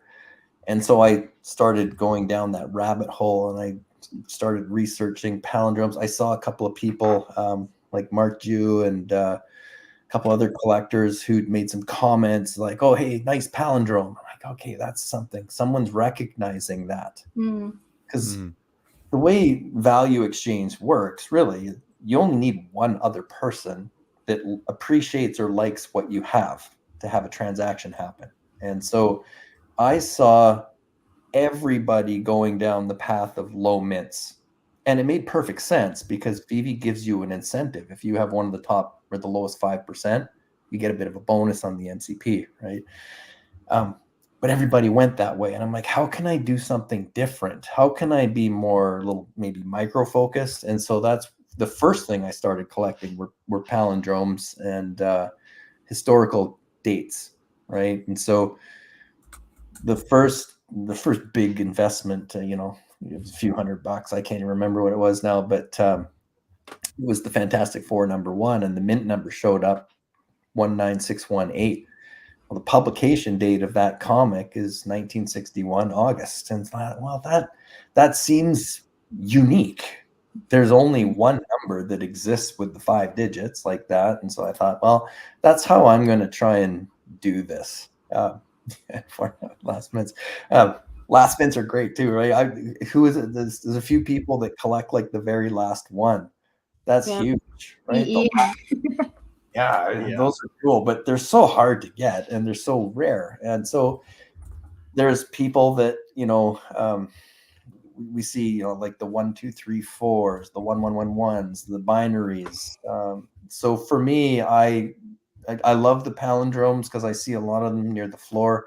There's only, I think the math is there's 199 palindromes for every 10,000 numbers. So if you've got a 30,000 comic run, right? What does that work out to? Less than 500 palindromes? Who's good at math here? Less than 600? Not me. 597, I think, or something like that. That sounds right. Yeah, that's more rare than this is rare, right? And so if you're a mathematical collector, if you're a numbers collector, then those things are extremely scarce. And so that's why I started liking palindromes. And then things for me like Spider-Man, right? His first appearance was August 1962 in AF-15. So I went and bought the 628 Spider-Man, collectible. I got the 6208 comic book. The first edition was Amazing Spider-Man #1, right? As I mentioned earlier, that's March 1st, 1963. So I grab a lot of 3163s, 363s, right? So to me, it's the number is like it's another bit of a signature or a stamp that comes on that asset. And so you get to see it twice because the way Marvel put the numbers on the NFTs, for instance, it just shows the start year, right? Like Spider-Man started in 1963, which is great. And that's why anyone that has a 1963 mint, a 1939 mint, those types of things they're fantastic because it looks so good. I just go one step further and say, I want the month as well, right? There's 2 dates. There's the cover date and there's the release date or the publication date. When was it published? When was it physically made? So it could be sent to the comic book stores.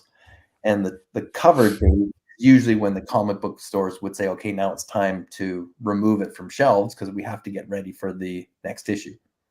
And so that I know we've talked about, my buddy out here in Vancouver, Denis Mazer, he and I have had so many chats about this. And so that was something that we both really gravitated to. And it just became exciting. And he likes his 628s and, there's like 839s, Marvel's date of birth from Timely Comics, that type of thing. So I know I'm probably going on and on about this, but yeah, it's exciting. And at the end of the day, it's the hunt.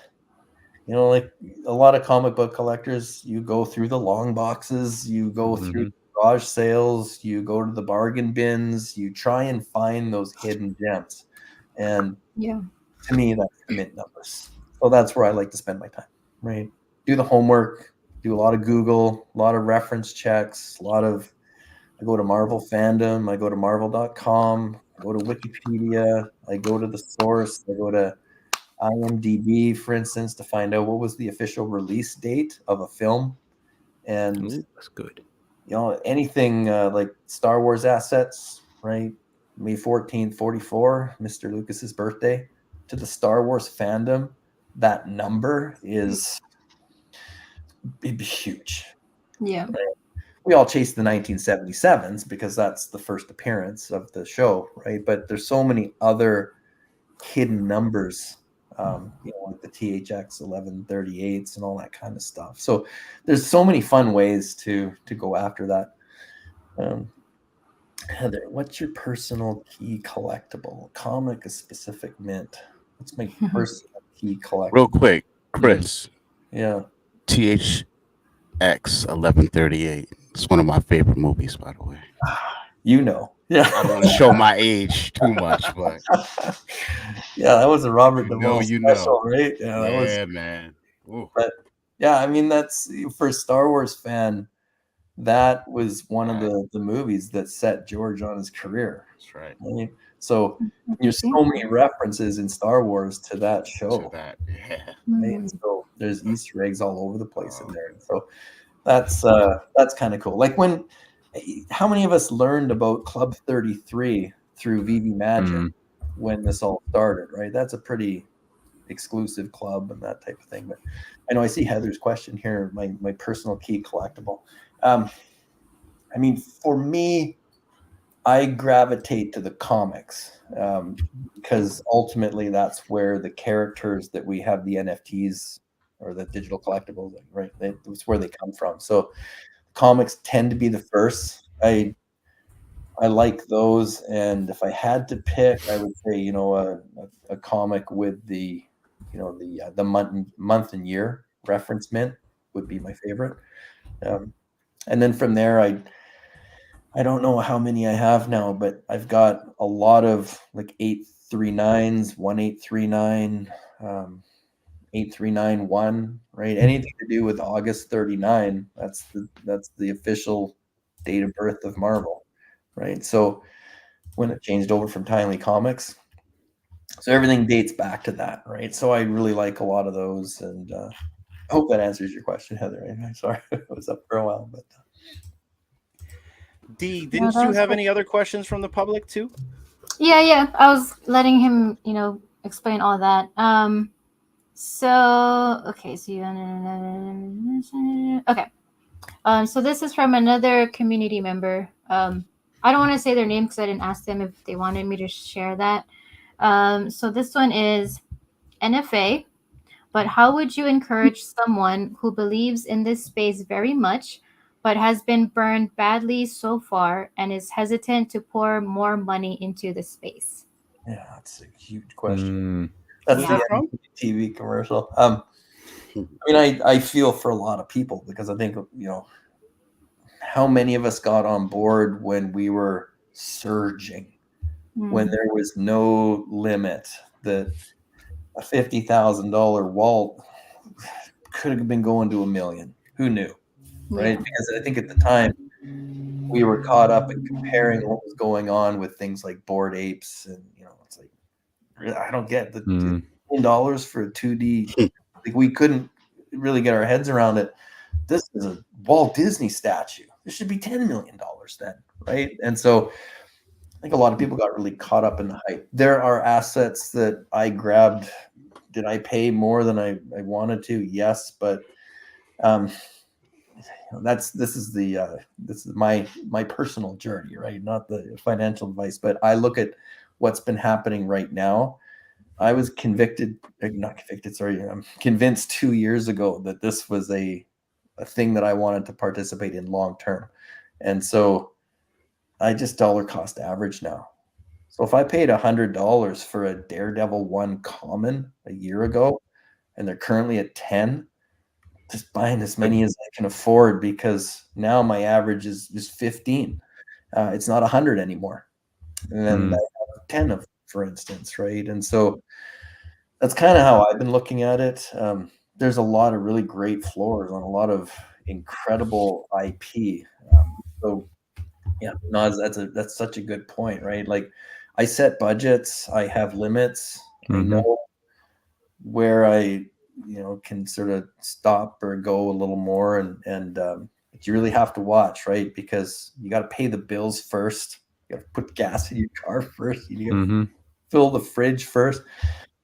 This is my fun money. This is my play money, right? And so I'm also at a slightly different position, right? Like my kids have come out of competitive sports and all that, which just cost me a fortune. Like if I was back in that space, that's where the money went, right? I wouldn't have had the opportunities, I think, to get some of this that I do now. And so just be careful, be cautious, and I also say do the homework, right? Like don't just buy things because everyone's jumping into it. I look at the opposite. If everybody's piling into something, that's kind of where I look at what's no one looking at right now. So my revised strategy over the past couple of months kind of been like Alex a little bit. I didn't have a lot of the ultra rares, for instance. I didn't have a lot of secret rares. I've only won a few on drops over the past couple of years. They're hard, right? Because there's not that many of them. But some of them right now, like I just bought the Death of the Phoenix for $30. I mean, that's What? Nice. yeah. Nice. There was 3 of them at the floor under $40. I said, well, I don't have that. I should have bought all 3, right? But again, I had enough to buy one because I knew I wanted to buy a few of the Secret Wars 8 because it's just such a cool cover, right? But so that's kind of what's been going on. I'm just going in, I hunt, and if anyone doesn't use it, I'll give a little shout out to the mynfttracker.com site. I mean, I use that. I use the cherry charts, right? There's some great resources out there, and it'll help you analyze, where are the deals, what's floored right now. You can search for price points from low to high, high to low. It's sometimes hard to just go through the app and if you need to do something, you're chasing some things. There's some really good tools that are out there. So I do that. And again, the past couple of months, I've been able to stack quite a few secret rares and ultra rares. And suddenly my daily MCP value is just pumped right up. That was, what's the one that I got? The FA of the Falcon or the Captain America. I mean, in the real world, that book sells for $75,000. And I picked up a secret rare for $40. Yeah. So nice. And we're at a point where you don't have to be spending like we did before, right? So I don't want to say it's easier, but So sorry to interrupt, but I got to jump off because my daughter's decided to wake up and slowly creep into my door behind me. So I will be listening in the background, but I got to go do the dad thing. Yeah. All right, brother. Thanks for coming on, Alex. Yeah, good to see you, everybody. So Have a take good care. weekend. You too. See you all later. Bye. Yeah. And I'm just reading that comment from Jenny. Like, there's a point where there are assets that I just really enjoy having. There's going to be some things in this app that I'll never be able to sell, nor might I want to, because I love it. It's just a piece of iconic history. Like I got the secret rare. I don't know if you can see it here. If I got to back up, but like here's Hawkeye. I don't know. It's not showing up very well, but first appearance of Hawkeye. And here it was in the app, and it fell again. Under $50. I'm like, okay, that's a secret rare I want to have just because it's so similar to the physical comic that I have. Right? I'm just pairing them up. Other things, they're floored and I think they're cheap. So I might buy a few of them so that, when we recover, an asset that I pay $5 for today is suddenly at 15 or 20, and I can sell a couple of them and pay off everything that I had. So that for me, again, though, right, it's long-term. I'm not looking for really fast flips and that type of thing. So DYOR, NFA, DCA, all those abbreviations. Well, I think this is the best thing here, guys.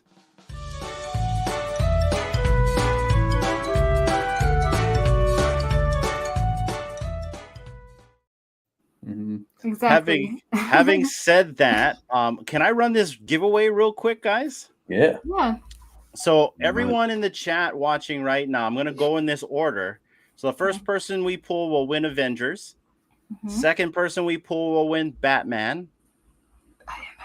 Third person we pull will win Amazing Fantasy 15. And the fourth will win this drop head. Now, now this is for the people who entered. Show them the physical comic that they will win for the fifth. And I don't think anyone saw this. So, oh, that was show blowing us. me up. Bam. So it's okay. I'm a very avid DC person, more than Marvel. Sorry, Chris. That's okay. So this is I got a bunch of Superman comics from another community member, and so this is our last giveaway for today. And it's your first issue, #1, Superman, and it could be your last. Okay, I don't know too much about this. That's a 75 center, right? Yep. Yeah. Right there somewhere. So So one apparently of you guys, this is Metallo. I don't know this storyline. wow, look at Metallo in its older form. Yeah. Super cool though. All right. So this is a physical giveaway for tonight. Yeah. Okay. Hold on. Let me present the screen here real quick. So I'm going to run this giveaway, guys. Give me just a sec. Share. You guys see that? I see coconut trees. Oh, Good yeah. luck, everybody. Chris, did you Good luck. enter? No, I didn't see him. Where is it? Hashtag We Love Comics in the chat. You too, Doctor. He already did. Oh, We he got did? him. Okay. We got him. Anyone else? We got. I gotta connect my YouTube. That's not gonna kick me out, is it? No. But you can just go on your phone. Oh, let's try that. Yeah, there you go. We'll give it a few more minutes, guys. And then we'll run this giveaway. I just want to make sure that the people that showed up get something in return just for hanging out. Speaking of hanging out, it's been really fun with you guys just hanging out, guys. I appreciate you guys all just kind of like chilling out on Aloha Friday. It's good to see action in the chat. We've got a bunch of people also on X watching us right now. So glad you guys are spending your Aloha Friday with us.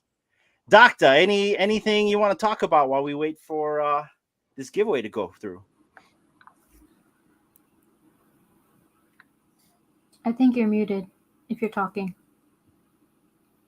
Yeah, you are muted. I am muted. Okay. I was saying, I don't know what that would be, but all that's on my mind is this raffle I'm doing because I've been working on the raffle itself, the thumbnails, everything literally up until this stream, and I just tweeted it out. So that's the only thing fresh in my mind, man.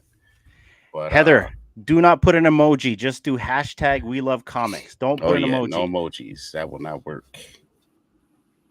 Yeah. So yeah, man. That's it for me.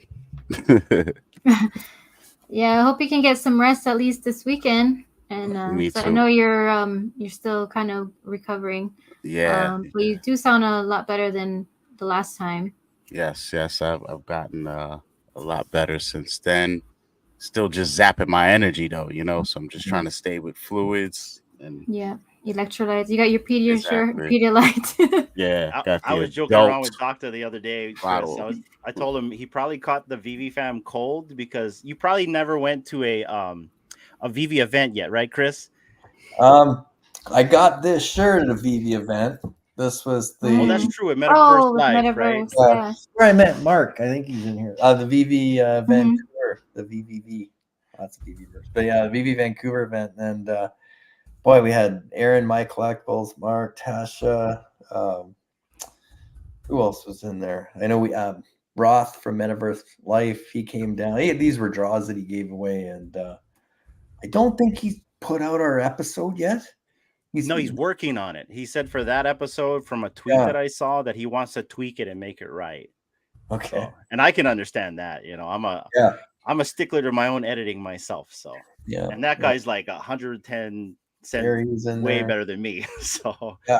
No, that that was a blast. You know, it was dangerous because I'm gonna stack in here somewhere, right? It's like all these comics. We met in called Golden Age Collectibles. It's one of the bigger comic shops in Vancouver. So I go, let's all meet in the back, right, where all the bins are. And so Denny and I and a couple other people, we're all in there. We're just finding books and pulling them out. And then Aaron shows up. He's like, "Oh my god, I gotta have this and have that." And we ended up buying them. And he's very energetic to the whole situation, the environment, right? He jumps in, all of a sudden, you guys are all in. I mean, you know that, Doctor, right? You hung out with Aaron this past weekend. Oh, yeah. He's kind of like a bundle of energy, just kind of swoops through your body. Yeah, Yeah, Aaron's awesome. Yeah, I mean, the whole night was just totally lit, and we went for dinner in a kind of a half restaurant, half arcade, so it was very nostalgic. Wow. Because Roth was like, he gave us give us a few ideas and whatnot, and then he found this place, and I didn't even know where it was. It's a very entertainment section of Vancouver, and we just had a fantastic time. And this is a group of 10 of us that had never really met before, and it was like we were lifelong friends. It connected. It was incredible, and just had 4 or 5 hours of absolute fun, and I can't wait to do it again, really. So, Chris, now imagine you take that number and you multiply it by 1,000, yeah. and then you add like 5 hours to like maybe 3 days. Yeah. And then you add no sleep, spending tons of money, hung over, and yet you're still going over and over again. And then what I alluded to with Doctor is once you're done, then you have your rest period where you probably caught a cold, right? And you probably feel like crap. Yeah. So I think it took me 1 week to recover, you guys. And when I got home, I felt okay until like that night. That's what happened to me. Like crap. I felt like I got hit by a ton of bricks. Yeah. So, yeah. One day we're all gonna hang out together because I have never met Doctor in real life and I never met Chris in real life, and it's gonna happen. And speaking of real life, let's draw this giveaway, guys. Let's go. Good luck, everybody. Good luck, chat. Everybody. Good luck. Who's winning Avengers? Osmond collects. The Prez was in the house. Prez, send us your wallet address. See how that goes. Let us know in the comments that you're still here or you forfeit. No, you don't. Just kidding. Come on. Okay, run it again, guys. And now this one is for the Batman. Bruin. Congrats, Bruin. Send us your wallet address. We're gonna run it again, guys, for Amazing Fantasy 15. Good luck. Good luck.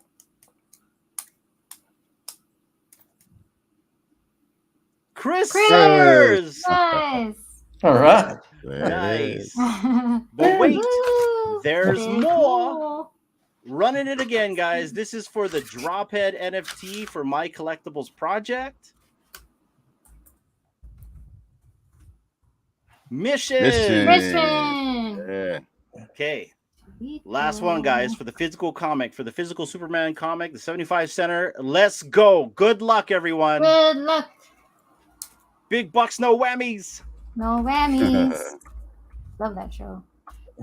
Nas. Woo-hoo. Nas, send me your mailing address because I don't have it anymore. But congratulations to all the winners. Send us a DM with your wallet address along with your mailing addresses, and we'll get this all sent out to you guys later on this weekend. And thanks for participating, chat. Yeah, congrats to the winners. Yeah, man. Fantastic. Yeah. See that Mission? You stayed watching, joined the giveaway while you were packing, and you Yep. Oh, is he actually packing right now? Is he going back home? Yeah, probably. He's packing to go somewhere. What did I see? Corey and Heather moving to a new state. Yeah. They're moving again? Yep. Really? Where are they going? I missed that. Heather, where are you going? Heather, where are you going? Yeah. Didn't you guys just move? Seattle, so you guys are next to Vancouver. Yeah, they're moving to Canada. Sweet. What? They're coming to Hawaii? No. She said yes. To all of Yes the says above. you're coming to Hawaii. All right. Oh, Ohio. hey, they're going to Oh. Ohio. Ooh. Isn't Oh, everyone how's going that to Ohio shirt? right now? Is that So the... Heather, one of our good friends just sold their house from here and moved to Ohio. So they Yeah. wanted to like take advantage of the housing market rush over here. I think they had like an old plantation house that they sold for almost $1 million. And I think they bought that thing for like $200K initially, and they spruced it up, and then they bought a nice townhouse in Ohio for like $100,000. So Wow. yeah, I the should flip buy was 10. good. The flip was good. Buy 10. They're at the floor. Yeah, there you go. I want to show something to you guys that I read earlier today from Jeremy Padawar, and I wanted you guys' opinions on it. I think I saw it. Yeah. Yeah. So Jeremy writes, Got the McDonald's. shirt. Oh, I got the Oh, you Ohio shirt. oh, okay.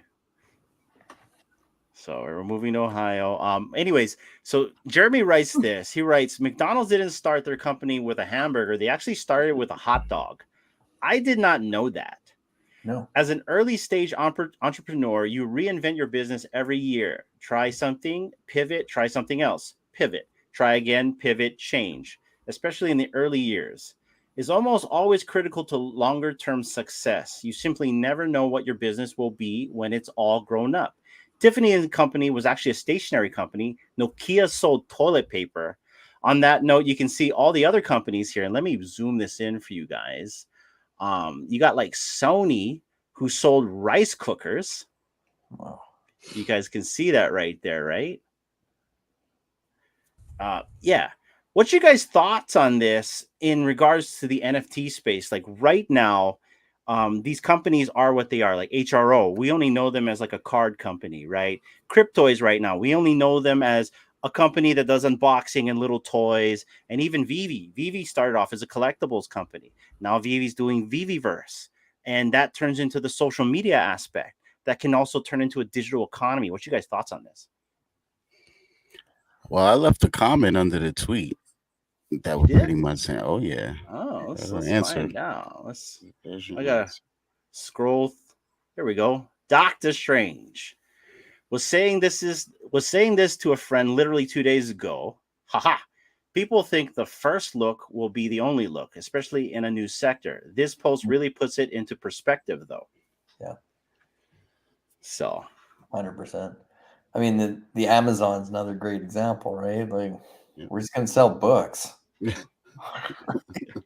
you And go. I've said this so many times. Like, I remember clearly the world saying, "Oh my God, Amazon's going to shut every physical bookstore down." That's Right. their goal. And where are we today? There's more bookstores and actual book writers almost than at any point in history, right? So, but they're certainly not just selling books. You're about to start selling NFTs. Yeah, but they also do like their Amazon Web Service. They do hosting, they do e-commerce support. We've got an Amazon warehouse about a half hour away from where I live. I don't know if you've ever seen those types of buildings, but boy, Massive. huge. Yeah, I think It's like a football stadium. 30,000 something people doing warehousing, right? So yeah, it's very different than what they said, but that's a really great point. Right. At one time, Amazon was going to build a warehouse here on the Big Island. There was plans for that, but I don't know what happened. I don't know if maybe they had some issues with the county, and then they were going to have some big mega warehouse on the island of Oahu, and then they really ran into some trouble with the state, and so they ended up opting out and not doing it. But they're big planes they'll fly over here. Yeah. So yeah, I just thought this was very interesting. Yeah. No, that's a good question, right? What business is McDonald's in? I'd argue they're in the real estate business, right? Correct. Selling food is just secondary. Very similar to Starbucks, right? Everyone's like, well, why is there a Starbucks on all four corners of this intersection? It's because those are the four most foot traffic corners in the city, right? So very, very smart on that too. But yeah, just the land, the assets these places hold, really. So Let's see here. Yeah, Sorry, it's pretty guys. interesting to learn about the beginnings of a company and how they've like evolved and kept up with the times, so they don't hopefully go out of business? I think this is a really good question too, from what Joe was talking about earlier, superstars, right? Like we're just, like I said, we're doing building blocks. He's looking at this as the exact same vision. Like, is Vivi gonna look the same in 5 or 10 years? What if metaverse is so commonplace that the way we even interact and store and enjoy these collectibles is completely different than what we see right now, right? There could be digital long boxes, right? You got to put them in rooms because we'll have so many by then, right? How am I going to find them all, right? How am I going to organize them? How are we going to sort them? That's actually an interesting point. Because like right now, I mean, I can search for the comic, but I don't necessarily, it's not easy to say, well, I just read this one, I should read this one next, right? So that might be something that we transition to. Like, here's the flow, here's how you should read these, or whatever order, like what Disney Plus did with the MCU timeline, right? They laid it all out. You can watch this first, and then after 15, 20 shows, you will understand this entire ecosystem. And so maybe that'll happen. Who knows?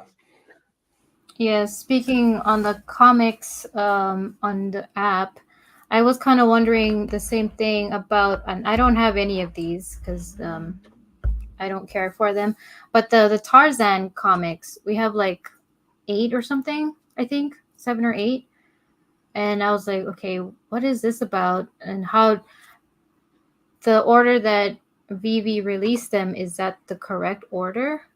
See, I don't know, because I never really dived into it, dove into it. Issue 1 through 8, I think, but I wasn't I have the first 3 because generally those are the ones that are going to have the highest staying power, right? But Edgar Rice Burroughs. But I mean, there's a lot of Tarzan fans out there, right? I mean, that was your big theater icon stuff, way back in the 30s and everything, right? So I know my dad used to love Tarzan, so if he was here and in the app, he'd be probably buying those comics, right? I think real quick, but I think that's the problem with something like a Tarzan, is I would almost say it's like King Kong, but the difference is King Kong is still going on strong today. You got everything basically leading up to King of Monsters. Now we're finally getting that properly on a big screen. But something like Tarzan, they tried remaking it a couple of years ago. It was like a mix of Congo and like some other movies, and it's just not gonna vibe well. I mean, right now, just the whole premise of that dude surviving in the jungle, and there's this, no, it's not really gonna work. So it's like the problem is the people that were mass consumers of that IP and that whole product, they're so old, they have no connection to digital collecting or any of that, and that's what I kind of fear about our generation, being the flag holders for Marvel and Disney and all this stuff we grew up with in the 80s. Is like, what happens when we die off? Is it still going to be what we all, you know what I mean? Because it's different. As much as we would love to think young people are gonna love this stuff, the reality is, when I was a kid, when you walk into a library, which was more of a thing than today, or when you just go places in general, you would see other kids reading comics. You knew comics were dope, like they were a thing. You knew the cartoons, the whole era, like our generation was the first to get mass marketed to, with bright commercials and the Kool-Aid dude busting through Chris's brick wall behind him, and you know what I'm saying? Kool-Aid. Yeah, right? Oh, like, yeah. Yeah, exactly. Like, the BMX bikes, like we had a whole thing pushed on us, like movies, the whole. So like now it's like they're getting the best of our best stuff, and they barely are coming up with anything original that has that type of power that our stuff had. They're feeding off of Star Wars. Everything that we had is what they're pretty much feeding off of still till today. And I don't see kids reading comics and consuming things, and I don't know if their fandom level is at the same level that ours was. So that's the thing I worry about. So I think that this will have a boom at some point. You know, when I got in, I was looking at this as like a 10-year thing, kind of like Chris was talking about earlier. Like when I step back and look at technologies, the internet, how all this stuff, you know, how it starts is not usually how it finishes. So I got in for the long haul, and I said, you know, I really play this on more of a macro level. I don't watch the ups and little downs and ups and little downs and go nuts like, oh my God, this comic is going less than this. And, you know, like when I got on the app, man, and got Marvel Comics 1, I hit a couple on the drop, went right in the market, was buying them for 2 gems. Why? Because I felt like they could do what they did. They had a floor of 90 something and then 100 something. And that's what I personally feel digital comics are worth. So it wasn't outlandish to me when they hit those prices. Like my friend, he hit the secret rare on a drop. We were like, yo, just for shits and giggles, list it for 25K and leave it there. And he did that one day, woke up, and someone probably from the UK bought it because it was like bought overnight. And that's when that was the start of when the bull run was happening. We were like, we just kept our eyes on the market, and sure enough, the floor started going up and other things, Spider-Man, this, that, and the third. So yeah, I just don't know what happens as we start dying off. That's the only thing. But by then I'll be out the project, I guess. So it won't matter. Yeah, my spec has got to be either they put those Tarzans in there because they thought there was a niche market that really wants that nostalgia, or they're going to remake another one. They're going to try it again or something like that, right? Try again. And so who knows, right? But for me, like, yeah, I know who Tarzan is. I watched the shows as a kid, but I didn't have the same connection that I like. For me, I'm huge Star Wars. I'm huge Daredevil. I'm huge Wolverine. Like those are my three, and then all the other stuff. Like I like Disney. I like toys, cars, and all that kind of stuff, right? But that's the thing. You're gonna get to a point. You're gonna have thousands of different IP in here. Like in the beginning, we all owned every single thing, every drop they did. We went after, we chased, and we bought them. And you can't do that. Like I don't go after every drop anymore because I can't. And it's like, well, yeah, I would really like that. Like Magneto, for instance. I mean, that's a fantastic character, enormous part of the X-Men. I will at some point have a Magneto. That's going to be it. Same. I don't have one yet.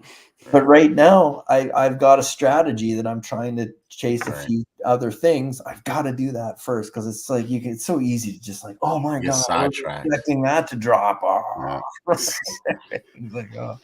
But yeah, I think it's going to be no different than when you walk into a physical, like a Toys R Us, for instance, right? Like there's thousands of products, but I'm in there, I'm looking for 2 or 3 specific things, right? And so that's I think Heather said it earlier, right? I mean, just collect what you love because you can't go wrong. You can't lose money if you don't sell something. It's always baffled me how this market works. Because it's very indicative that we have gamblers and flippers. Yes. Right? Like you don't buy a comic drop at $7 and immediately turn around and sell it for $2. The mentality is I'm going to get $2 back so I can apply that again. It's like, well, if the floor that was set by the platform and the IP said it's $6.99, then if you go under that, like listed at 8, listed at 9, everybody should say, what's 7 plus a 20% margin or whatever? Right. Minus the fee. And there's I had this conversation with Arcade, actually. I'm glad you brought this up, Chris, because I noticed something weird on Quid was that certain items that I tried to sell, I don't know if it does this for everything or not, but it wouldn't let me sell it under a certain price. And I think it was close to whatever it was retail. Like I could only sell it for like 5 cents less or something weird. Yeah. And I was like, what if they wouldn't let us list comics under $6.99? Personally, that would make me go for more drops and be okay with hitting a common because I know there's a baseline floor and I technically can't lose my money. Yeah. But then his argument is, well, that's market manipulation. You're stopping people from doing what they want to do, all these different things. But I'm thinking, it's like almost saving me from myself. It's saving them from having a product that looks crazy. If someone pops on the app, they might interpret a comic being $2 as like, oh, this stuff is worthless. Meanwhile, they don't understand it. It could fluctuate and stuff. Mm-hmm. And I think it might be too that like we do use gems. It is easy to put money in and out. It's easy to. That's why you have to be very careful, right? Because you could be looking at this as gambling.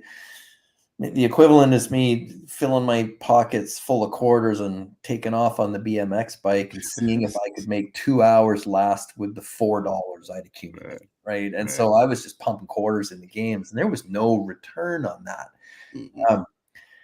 But to me, again, this is a little bit different because I'm not going into a gaming experience where I knew the outcome. I knew it was just to burn time. This is a collectibles app. It's never been marketed anything differently. It's not been marketed as a gaming app, a gambling app, any of that. It's marketed as a collectibles app. So collectibles have value for a variety of different reasons. But to take something and then just hand over. I remember Aaron, my collectibles, he did that YouTube, right? He just that was so funny. Rant. I mean, I just freaking love that. It's like, I love this. Was it the Agamotto? Yes. The Agamotto one? Doctor Strange. Yeah. I was like, yes, it's finally on one of my artifacts too. This is great. That's right. Yeah. Perfect. So anyways, I mean, I look at it and I kind of laugh and I giggle, but it's also tough because I get it, right? People, they go for a drop and they know instantly if I get the uncommon or the common, I mean, what is it? 50% at least it's going to go under retail. But I also think, right, it's another crypto thing because scarcity matters. And so the ultra rares, secret rares, they're very coveted because there's so few of them. But as an older physical comic collector, right, the common cover is coveted. It's what you chase in the real world. You buy that before you ever buy the variants, right? And so I know Denis and we've had this chat, right? Should the secret rare have been the OG cover, right? And then the common be the secret. Ooh. And should the secret rare be the common? Because it's really, you're just pulling a panel out of the inside. In terms of, I mean, I'm not a designer, but the guys that I talk to that they're like, yeah, that's a heck of a lot easier to manufacture than it is to create a piece of art from scratch and call that a rare, an ultra rare. But yeah, it's interesting. I think that's something that would have definitely been dope, man. I think it would have been kind of crazy if they had that flexibility to maybe even flip it once in a while, because when you look at something like Secret Wars 8, how that one page sold for what was it, 3 million or 13 million, whatever it was, right? And that's actually our secret rare cover because that's a panel pull, which yes, your boy did hit the secret rare on the drop. So that made me think, and then I heard in spaces Alex was saying, hopefully soon, because I always say this in my videos that especially with modern comics, we should be getting real world variants more on point instead of giving. I love, VV exclusive artists and all, but I'm a comic collector. I want the comics that exist in real life. I don't like, hitting up eBay and then I see all these covers we didn't get for the drop. You know what I mean? And how much more they go. That was the uncommon or something, right? Like and they did that for a couple of drops. That's how we got the Scotty Young variants. Yeah. Uncommons. I wanted more of that. Yeah, I wanted more of that. Yeah. Thanks, Mark. That's Clever Jerk. I think he's always in the feed, right? He's a big Scotty Young. He's got some pretty awesome collections, right? But those are neat to see, and that's indicative of chasing a real world artist. And suddenly that's replicated in the digital side, and it's very different than the other variants. But because it exists, that's an artist. It's like, okay, right? And I'm not. And again, we're early in this app. Like Scotty is pretty well known in the physical space. In here, like a lot of they're the uncommons often, and of course they're going for $2-3, right? Every week I just a couple See, more. this is why I gotta talk to Chris Couple more more. because now you just got my juices flowing. What if we could use MCP points to get a certain amount of books signed by the artist? Oh, that's fantastic. Right? Wow. Right? That's fantastic. See, this is why. Hey, Mark. Yeah. I mean, not Mark. Chris, if you got any openings on the team marketing department, holler at your boy. You know what I'm saying? Services are available. Creative juices, creative Freelance, juices overflowing. Freelancing, baby. You know what I'm saying? That's a free one. That's a free one. Nah. They're going to try and find ways because, I mean, we're going back to really when we started, and there's some people that have some pretty hefty MCP point programs, right? They're going to need to kind of, weed those out a little bit. So it's kind of like the Air Miles programs. Like I remember when Air Canada sent me an email and said, you got to use your points by the end of next year, or you lose them all. It's like, well, A, can you do that? B, what? Yeah, sign me up. A couple of trips because I didn't want to lose my points, right? So I think this will be somewhat similar, but I mean, that is absolutely fantastic idea. And I go back to when I know, Henan, I think we talked about this on our first stream, right? When Denis met Brian Steelfreeze that does those Black Panthers. And man, the guy was he was astounded that Denis knew who he was. He went out, found him at this Vancouver Comic Con and said, look, this is my VV collectible. Would you sign my screen? And the guy just like, whoa, blowing, right? And now we've got artists creating digital comic books for VV. To me, that's a perfect VV-verse experience, right? Scotty Young is going to be in this room today, and if you have this many of his comics, or you have this many points, it gets you into the room. You get to talk to him, hang out with him, get something signed. That utility is, again, what Joe was talking about. We're going to see that kind of stuff, right? But right now, immediately, I think that's huge. I mean, I know they've said that the MCP points are going to be usable to go after things and whatnot. Yeah, I can't wait because it's embarrassing, but I have some I haven't picked up in the app yet. That being in it this long, like, why don't I have one of these yet? But there'll be some things that I'm going to have to chase for sure, and I can see it myself. It's kind of like when you put money into the app and suddenly have gems and they're gone 12 minutes later. Man, that's supposed to last you the week. Oh, Lord, I'm struggling right now, Chris. As we keep talking, I keep touching the phone and putting it back down. Like, don't open the damn app. Leave it alone. We're all victims. Right. I'm saying X-Men 1. What did he say? I finally had to go and upgrade my phone because I was working on X-Men 1 is trash. You guys don't want it. Nobody wants that one. Yeah, buy Squirrel Girl. Yeah. Can everyone please start selling X-Men under retail? Right. Yes, below. Lower than 20. Yeah, it's perfect. Yeah. Hey guys, real quick, because you guys have been with us so long, D and I planned something really quick. So D, can you show these guys what we planned? Since both Doctor and Chris has been with us the longest here. Show them what we got. Oh, so we're going to give, you're talking about what you just brought in here, right? Correct. Okay. You guys so want to be on the same page. Okay. So this is for the doctor, brother. Got this guy. This is a special Superman number 3, 1985, and it's $1.25. Special. Yeah. That's my era right there. Oh man, thank you guys. Nice. Yeah, I started at 75, but yes. Yeah. But wait, there's more. Okay, and then also for you, brother, the Superior Spider-Man Returns number 1. We were talking about variant covers, right? Well, here's a variant cover of that comic. No, you did not. Oh man, you guys, y'all are too much. So that's coming to you, Doctor. But this is the Guardians of the Galaxy backside. That's great. That's great. I actually have one VV version. So wow, like it's rounded out my collection. This is wild. Cool. Well, did you see this? It's crazy. The complete soundtrack collection on vinyl, CD, and cassette. You guys, you know what? Wow. You remember what cassettes are? Oh yeah, I got some music still came out on cassette. I'm from the analog era. Man, you guys, thank you. That's awesome. Yeah, no problem. Amazing. Oh, wait, Thank but you. we're not done with you, Chris. Oh, Yeah, then Chris, this is for you. Which one should I show first? I guess it Oh, doesn't matter. The King. yeah. So this is from Monocomics. So they're a local company here in Hawaii. Wow. So there's Kamehameha number Ekahi. Ekahi is number 1 in Hawaiian. Oh wow. So Oh, this wow. is Ooh, the first Yeah, king in Hawaii. That's the wow. king of Hawaii.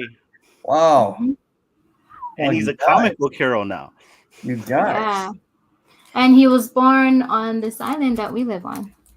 Wow. Yeah. That is- Never read it, Chris. We never read it. This is our only copy. So Yeah, it's coming to you, coming to buddy. you. You can't give me your only copy of that. Are you kidding?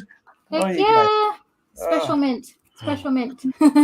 Guys. And then we also got this for you because we know how much you love this guy. There's my man. That's I don't know if you have this, but if you do, Oh. it'll be a duplicate. I do not have that one. No. Oh, Is that 181? 191? That's sorry, 191. I do not have that one. It's funny because that's the range. I've got a lot of the Mhm. 100 through I think 180s. I don't have no, I don't have That is so clean. Oh, that is fantastic. Man. Cool. Thank you. Jeez, you guys. And last but not least, Daredevil number 211. Oh, he's crazy. Don't have that one. Man. Oh wait, do I? No, I don't have that one. Ooh. No, I do have that one, but it's not in good shape. you got a copy coming to you to Canada. So Okay. this one you can Yeah. keep, and then the other one you can read, There you go. Right. You guys, thank or you. give it to your son. Oh, man, thank you guys. Yeah. There's the No. Thank you guys for Yeah, hanging thank you out with guys. us. Oh, there. Let me blow you up here, Chris. Hold on. There Hey. you go. You can see that? Let's see what you got here. So that's Hey. Daredevil, that's Oh. number 54. Wow. You can't get this to come There you down. go, right in the Right middle. There you Right go. by So your face. that's the there. Oh, there you go, right there. Perfect. Yeah, that's the first Daredevil comic I ever bought when I was 15. Oh, And, Oh, that was in your blog. that's what started it all right there. And then I went out and I bought all the. I just kept stacking them, right? 'Cause I just fell in love with the character. So all the way up, and then now we're getting like we'll see all this start coming in the show, right? That's And everything. oh yeah, can't Nice. wait. one right there. Nice. But thank you, that is fantastic. And then this is the other one I was going to show you. So this little familiar, right? Oh boy. Oh, Oh, my gosh. nice. There That's you go. the There you one go. right there. Oh, that is the That is one. cool. Team Love up. that That's the first Daredevil Spider interaction with the black suit. Yeah. So Ooh. that's actually pretty big That's awesome. in LA. So I can't bend that one. No. Yeah. No bending, no reading, no nothing. No, nothing. No, It's no, just no. holding. I need Yeah. that one in the app so I can read it. Right, There you go. Chris? Oh, Vivi, if you're listening, next one on the app. telling you, can't go Yeah. wrong dropping that. That's cool. Well, guys, we just want to thank you for like spending your whole evening with us, and so that was something we wanted. I have someone in the studio, but you got to come back because it says your device is not connected. Oh no. Come back in. You know who you are. There you Come go. on. Who is it? I'll Oh. let you know when he pops Surprise. in. Come Surprise on. guest. But yeah, guys, thank you so much for coming on. We really wanted to have a nice round table with Chris and Docta. It was really, really cool. We're not leaving. I just want to thank you guys. And that's the whole reason why we're going to send comment. It was like our whole plan. So we knew Chris was coming, but D and I thought, okay, whoever stayed the longest would get that second half, which was you, Docta. Wow, So- look at Yeah. that. Awesome. And I wasn't feeling too good, earlier I was telling D like, I might be able to do a half an hour. I But know, man, look at once I now. got in here, man, you guys gave me energy. I started feeling better. And I don't know, I was eating some chicken soup earlier, trying to get my, stuff together, man. So yeah, I'm glad I was able to hang in there, man. The conversation was just too good to stop, man. This community. Yeah, Well, guys, good. can we talk about one more thing? Of course. And I did have one last question after. Oh, you want to ask that question first? Sure. And he probably knows who this is coming from. But one of the community members, I won't say their name, he wanted me to ask you, do you own a Starboy? If not, why? I think I know who that is. I know who that is. I own a Starboy. I do not own a Starboy. Huh? Oh, get you into a All right, Starboy. Joe. I know who that came from too, but I think I better get on that. Oh, Yeah, I gotta get one too, man. My NFT crypto stuff is not good right now, so I gotta get one. I'll have to get in there. I know it's. That was no pressure, by the way. I love their show. Yeah. Hey, that's support right there, right? yeah, you gotta love those guys. Yeah. I got a kick out of it. I'm like, oh, I'm gonna save this for the last. Yeah, I was wondering who was gonna ask. Yeah. They're Toronto. They're a Toronto component. Yeah, they got the other side, right? Was that the only question you wanted to ask, T? Yeah, that was the last. Yeah, Thank you no for being a worries. good sport, Chris. Yep. So, guys, I want to talk about the Viviverse. Ooh. And your guys' thoughts on it. And I'll start first.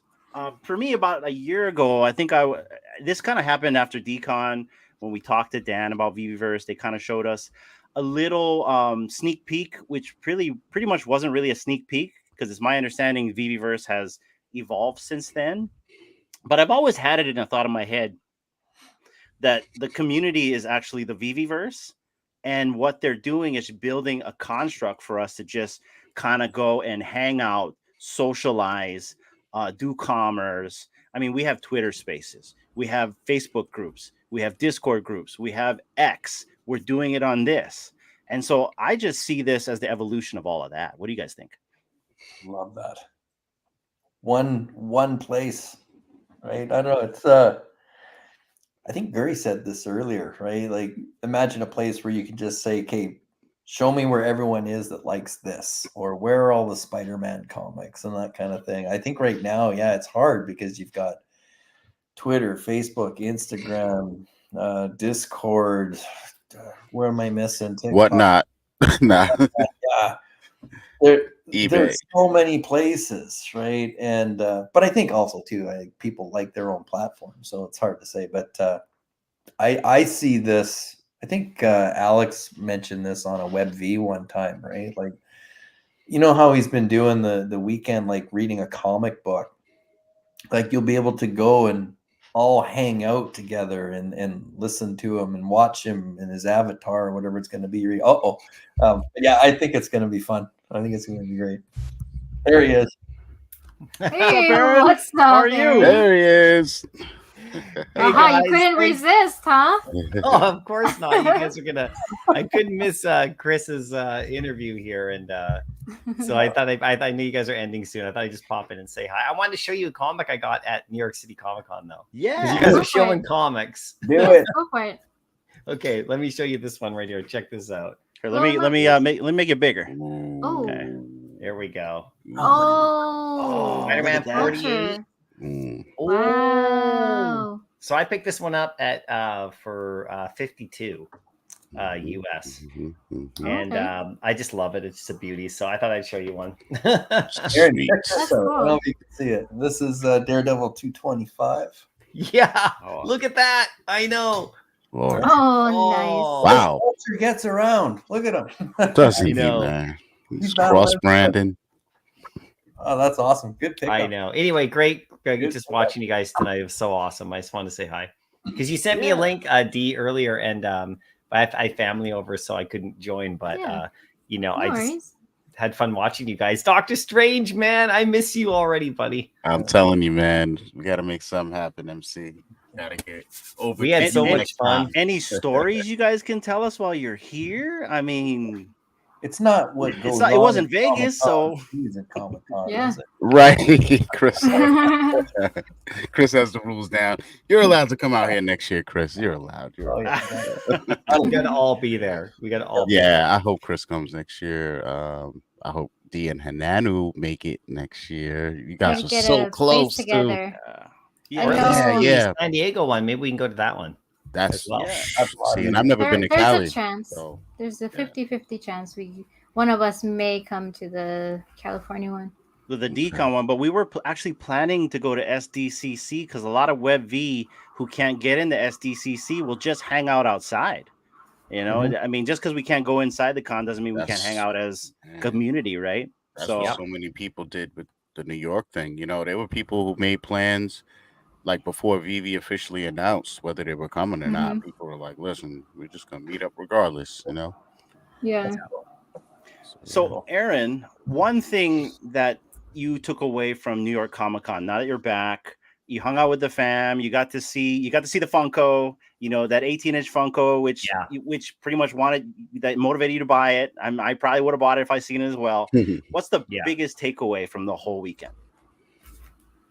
Well, like I've met a lot of people at Decon, right? So that whole thing was kind of like the Decon thing. That was unbelievable. Like the experience of meeting and seeing everybody. Now this time, I mean, New York is just like I've never been there, so that was intense, right? Like New York is legit. Like New York is intimidating. It's big. It's just vast, and so I wanted to experience that. But from the VV side of things, for me, it was like really watching.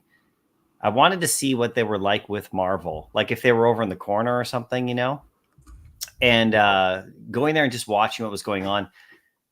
For me, it was like VV is like a partner with Marvel. Like it's like legit, like it's real, you know. And so I don't know how to describe it other than saying that this whole VV thing, you know, is like a real thing. Like Exactly. it's like they're not going anywhere, guys. Like VV's it's like a real movement. And you know, we know because we're all doing bids together and the community and the drops and on the Twitter spaces and all that stuff.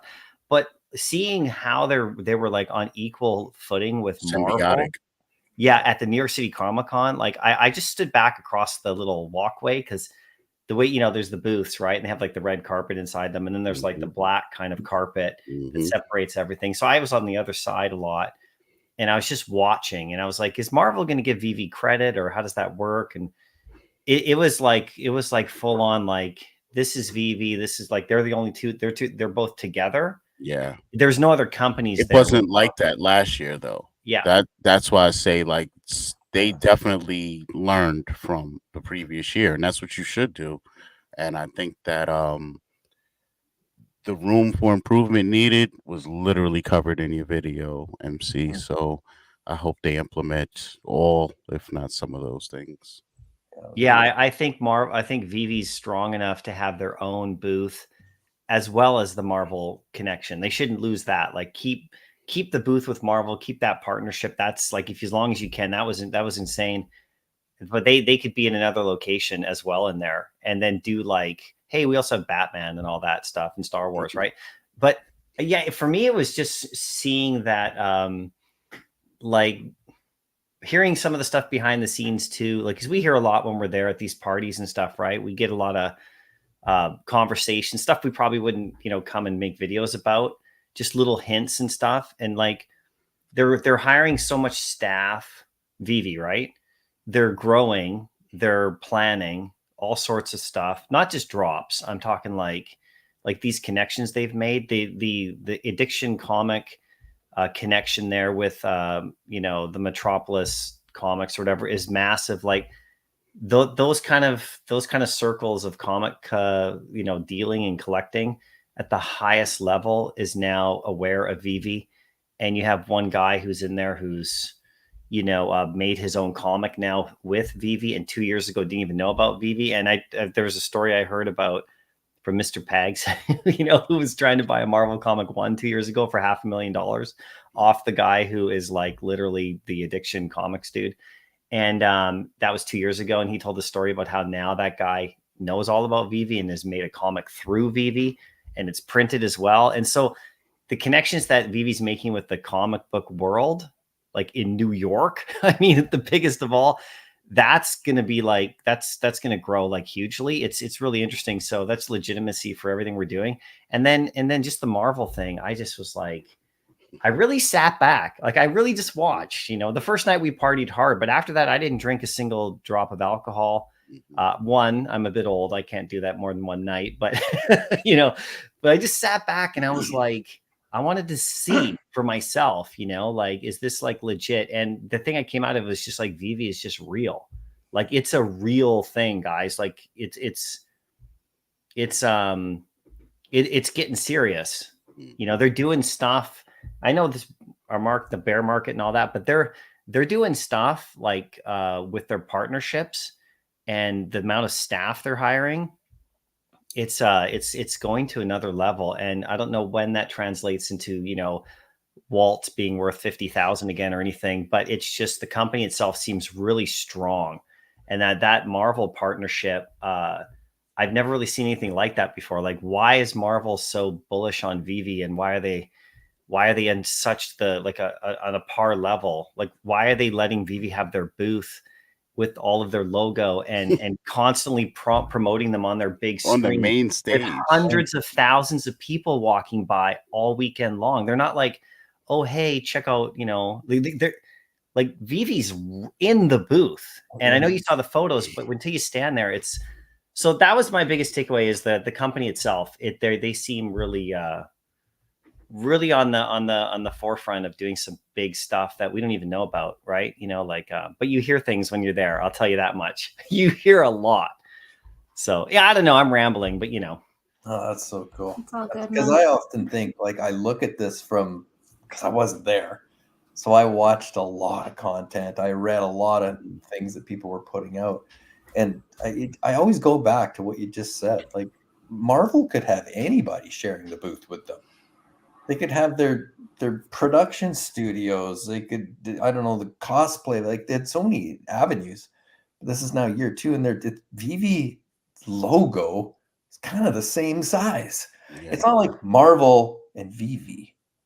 It's Marvel Vivi, right? Yeah. You couldn't tell the difference when the spacing and all that kind of stuff. And I watched kind of, on the video side, it was so well oiled this year. Mm-hmm.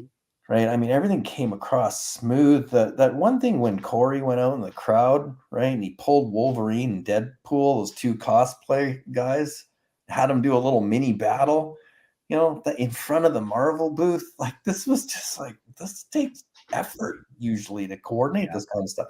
And it just seemed like it was coming off. Yeah. Like, hey, we're Vivi, we're with Marvel. We want to do this little skit with you guys in front. Yeah, no problem.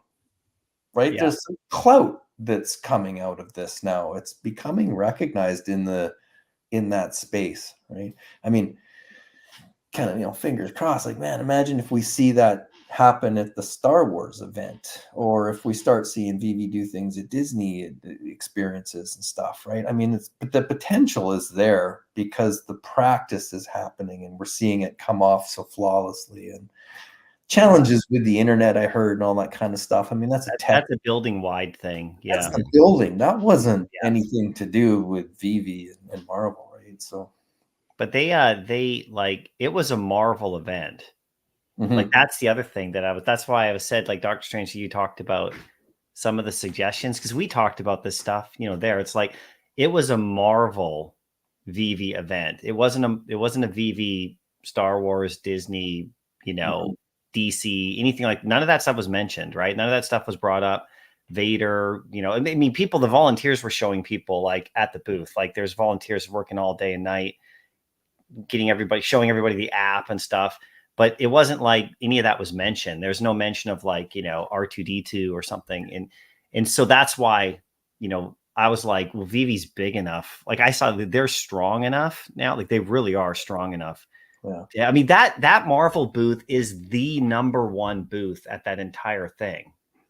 And that's New York City Comic Con. Like, there's some big booths there. There's some big ass, like, but the Marvel booth, you can tell that's the center of, I mean, when you walk in the first front gate area through the kind of the walkway, and you kind of come in and the internet turns off as soon as you cross over the threshold.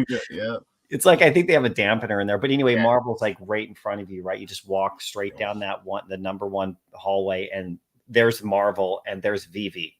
Now, mind you, they didn't have that positioning last year. Last year, let's say you were in that same spot, you would have had to go straight into your left, into the back left corner of the building.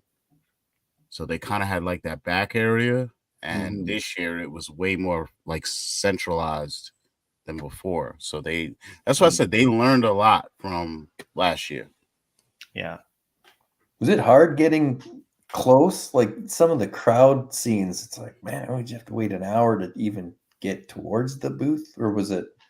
You could walk through. You just had to walk through. Like Saturday was insane. Like Thursday was pretty. You could walk around pretty good. Friday was a little bit busier. Saturday was just like a gong show in there. Long queues. Yeah, like getting food or bathrooms or it was insanity in there, right? Sunday was quieter. I didn't go in on Sunday, but I heard that Sunday was quieter. But yeah, Saturday was just nuts. Sunday was like the kids' day. Apparently, I heard that's really cool. So they had all sorts of kid stuff going on. But yeah, man, it's a big event. Holy crap! When everyone was clearing out on Sunday, I was out front and I made a little short about the whole weekend. And the traffic jam was blocks in every direction because they shut down the street in front so everyone get out. And we walked like VV Vibes and I walked up like 5, 6, 7, 8 blocks to get an Uber. And it was like gridlock. Like there were so many people there.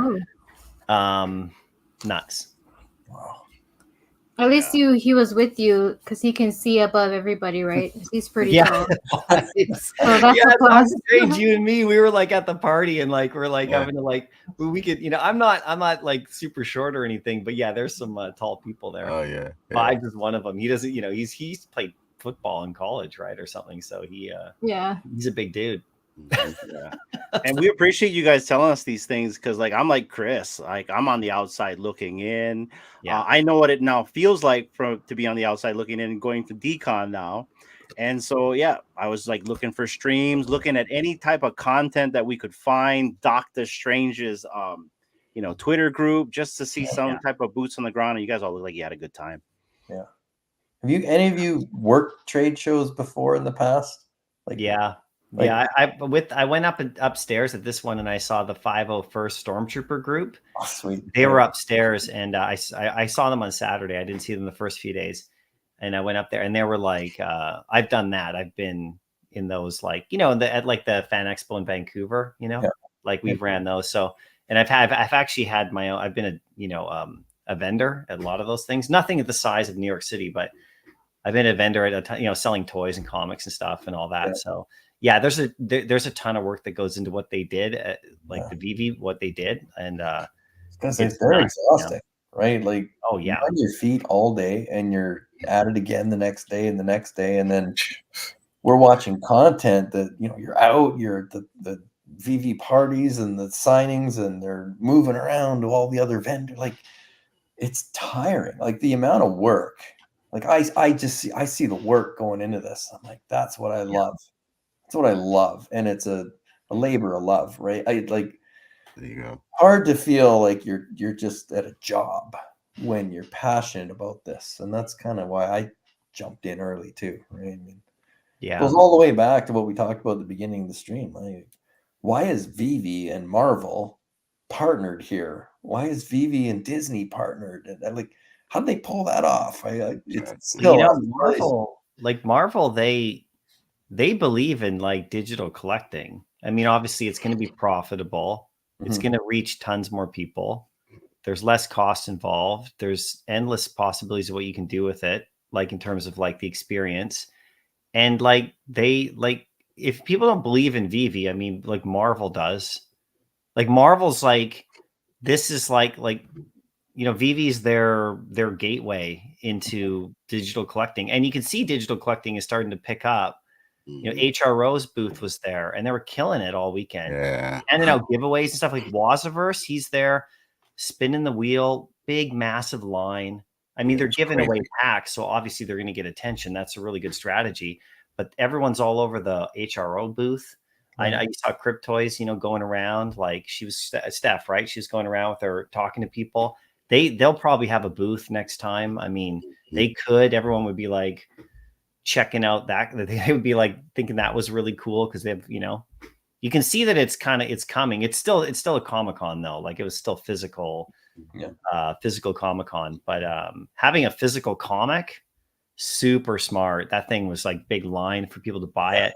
The addiction booth was just like overloaded over around the corner, like down like they weren't anywhere near the Marvel booth. They were like way over on the side on their own little booth beside their actual comic book store booth, which is basically a museum of the greatest comic books of all time. You saw some of the photos, right? Like AF-15 graded 8, you know, and then they in their display case they got Batman 1, you know, AF-15 8 grade, and the Addiction comic 9.8, like side by side. That's what that guy thinks of what he's doing. Yeah. So I don't know, you know. I don't know, you know, right? I mean, hello. I'm saying, man, I don't get it. Common guys. I don't get it. I don't know what else. You raised all the hair on my hairy arms here. I got nothing to say. Think about it. Like this. So think about 2 years ago. Okay, Zerzolo, right? That really cool guy, and so he, you know, big time. We're talking 500,000. We're talking the biggest comic books of all time, right? And you know, one of our community members, like I said, Mr. Pags, is trying to buy a MC1. You know, there's like 60 of them in the world, right? This is the kind of circles that this 2 years ago, VV's launched, Marvel Comics 1 is out. He's telling this guy about it, and they're negotiating, and this thing is like, you know, ends up selling to somebody else for like $1.5 million or something like that, 1.1 million or something. It's a crazy story, right? And so we're at the party, right? Dr. Strange, this is on like Friday night, and I'm hearing this. He's telling me, you know, and I've never met Mr. Pags before, but he's just saying like how, in his mind, how surreal it was that the guy that he was doing these kind of deals with and talking to, and like, you know, this is the kind of circles. Now that guy 2 years later, he didn't know VV existed then because, you know, it was just getting started. 2 years later, he's literally launching a comic book through it, and he's in the room over there, you know, and you know, I mean, like this is these are, if you want like the biggest comic collectors, dealers, if you want that crowd in VV, well, this is how you that's do it. who's now in VV. That's who's getting aware of this thing. This guy's not going to forget about his Addiction comic. You see the comp with the uncommons, like it pumped. Yeah. You think that guy's just going to forget about this comic? Oh, it's like his comic, right? Sorry. And so there's lots of stuff planned for that. I mean, that kind of stuff. It's crazy. It really is. And those are the people we want eyeballs to see. You know, we want their eyeballs to see this. We want that industry to be in here. I mean, I really feel like it's a really small snowball effect slowly coming. Yeah. So. And it was galvanizing, right? Like it didn't sell out, and people are buying, selling it. There's revenues recurring now, even after the drop, and you know it's. We got raffles for the Addiction going on. You know, yeah. type of stuff. See, David, who goes to CGC, who have their own big booth there, right, where you can take stuff and get graded. He goes over there and he gets 2 representatives, and it's really hard to do.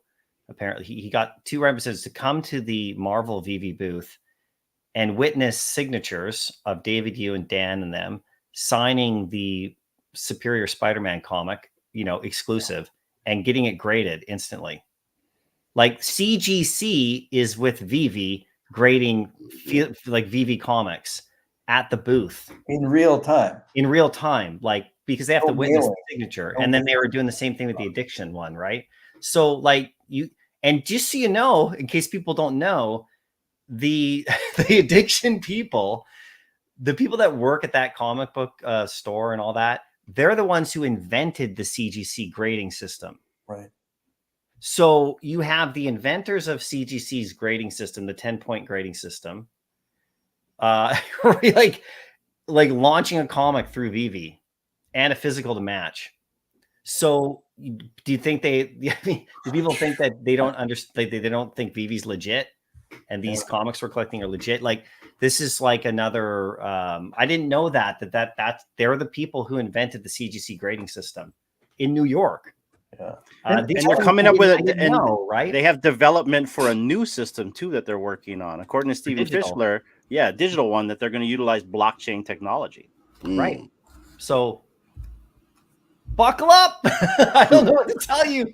Better get to stacking and stop slacking, man. I know every one of your vids now, Dr. Strange, is gonna be a stacking vid. You Right. just All of slack Go right slacking. now. That's it. Go Thanks slacking. to you, MC. That's it.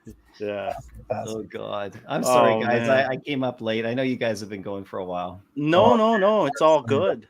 I think we're about to wind down pretty soon. We were going to talk about the VV-verse, but yeah, we gotta have to jump off soon anyway.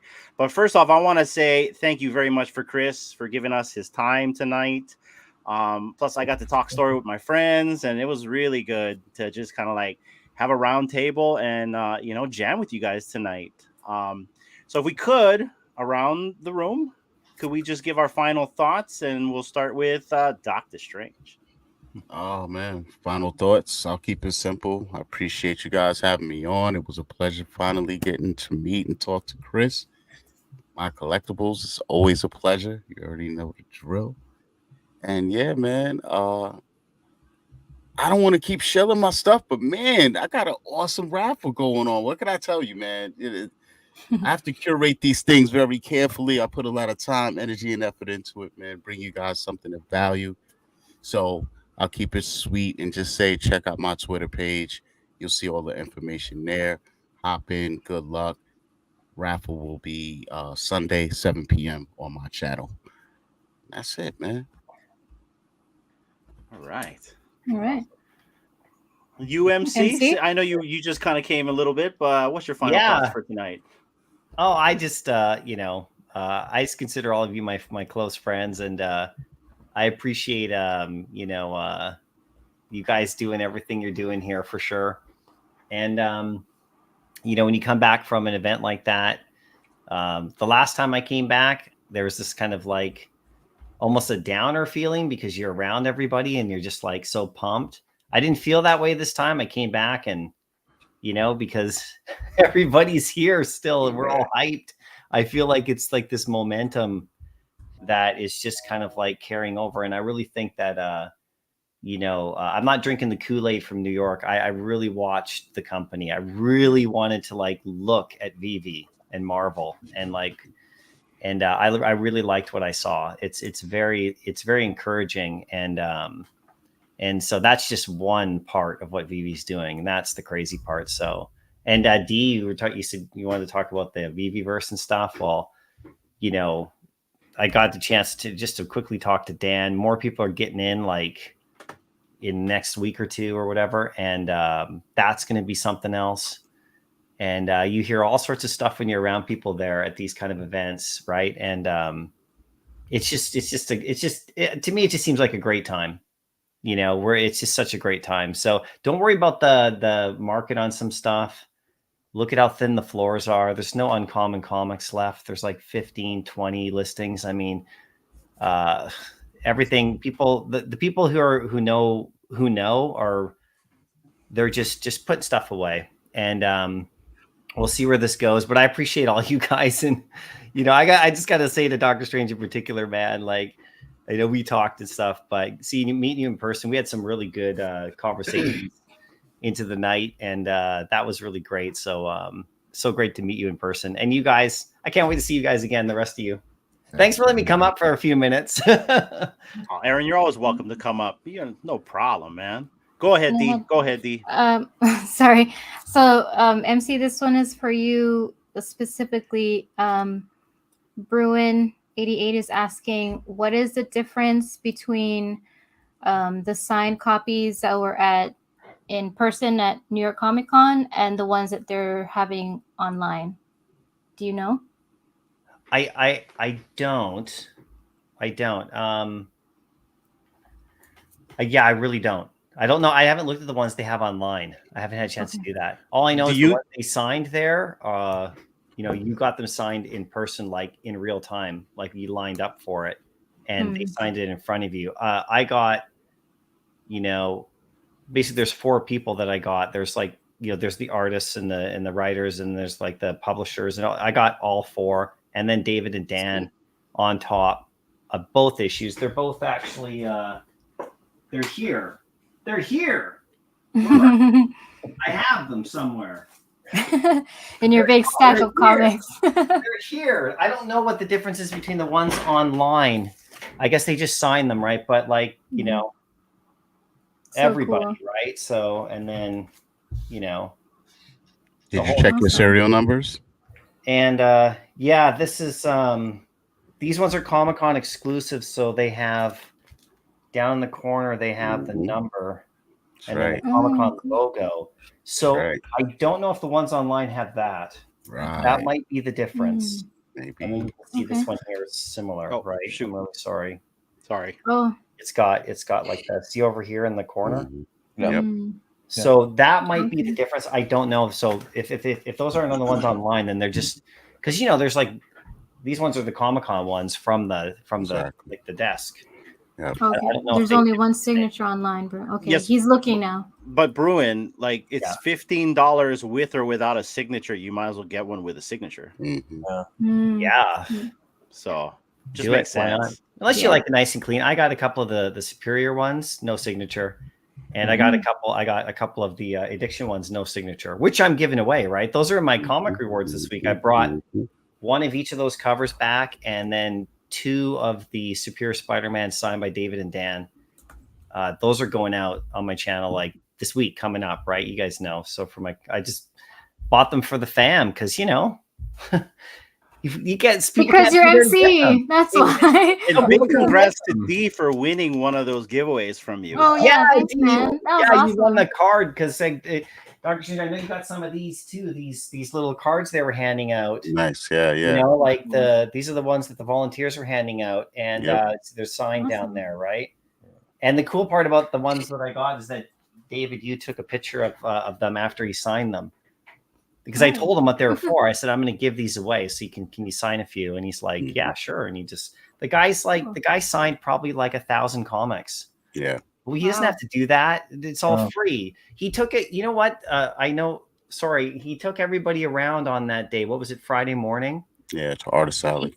Yeah. He took like a whole group of people with their comics around to get all the artists to sign them. He just led them around. So instead of like everyone, go, you know, they're over there, go to the table and go try to get your comic on your own. He like took them around, coordinated, organized it, say, hey, I got a group of people. They're like, yeah, great. I mean, well, like David's got nothing better to do. You know what I'm saying? With the parties and the booth and the business. I mean, like this guy, you know, right? And then he waits until after the Iron Man sells out before offering the bounty. Exactly. You know what I'm saying? Like, guys, you know, like this, these guys are legit. He gets it. And by the way, Alex G was like in pain all weekend. You guys, nobody knows that. The guy was like, back was killing him. I mean, you know, to tell everybody and stuff, but he's same here.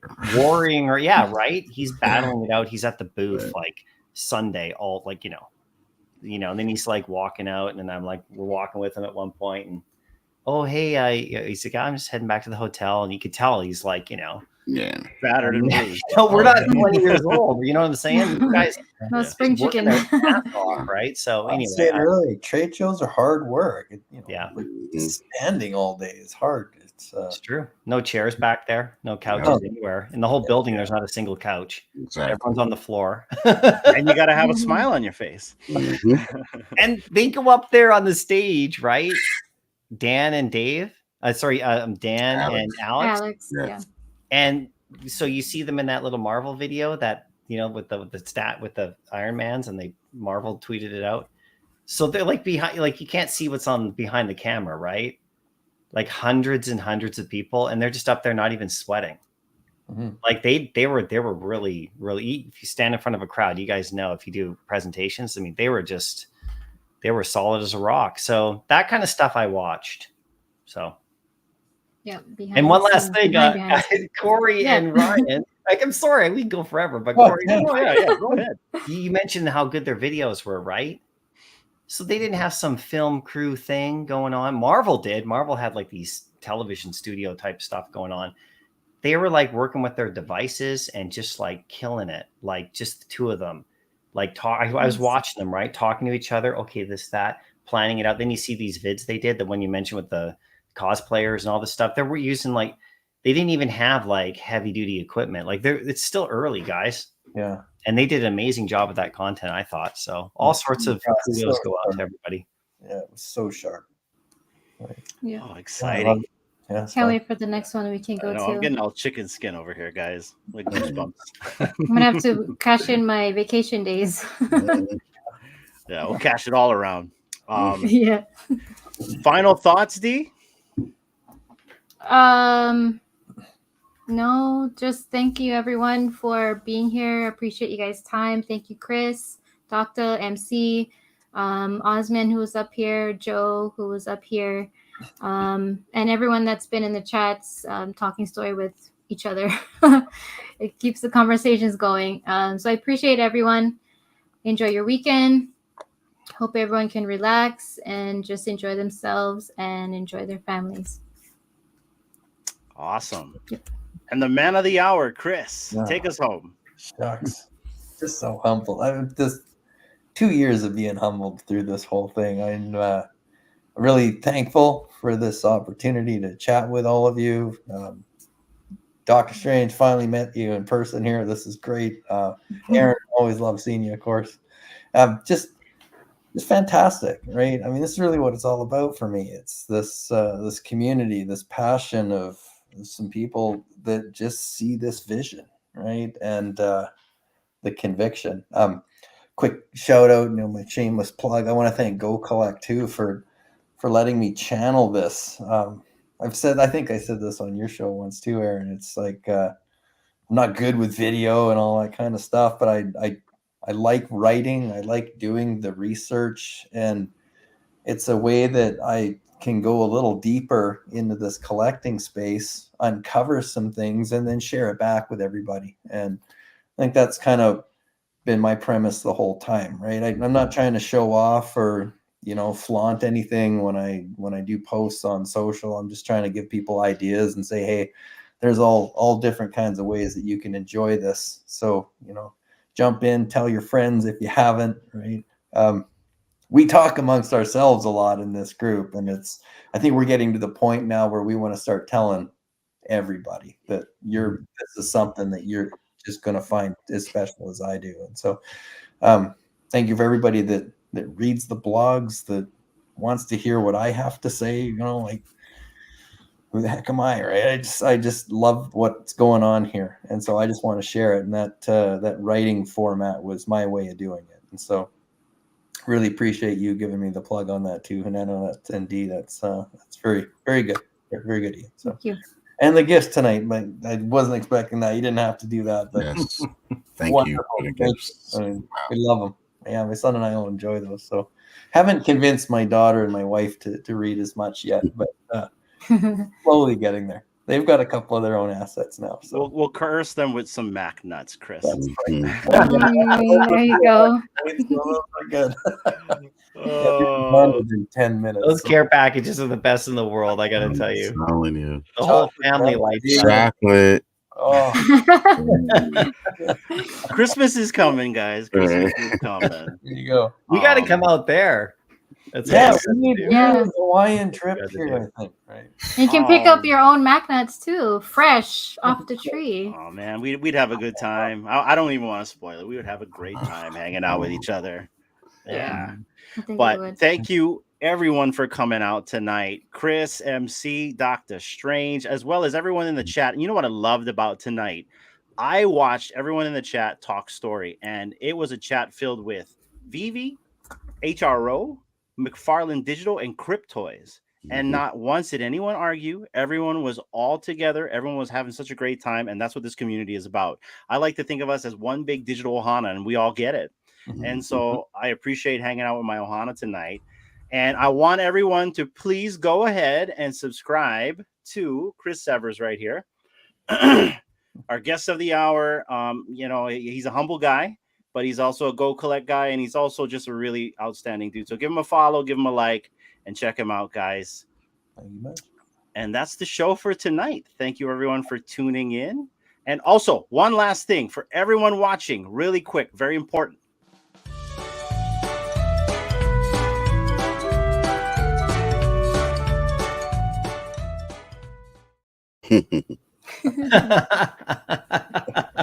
Love that. Thank you, Top everyone, 10 for tuning deals in. right now. Yeah. Yeah. Woo! Take care, everyone. Have a good night and aloha. Aloha. Bye. Mahalo.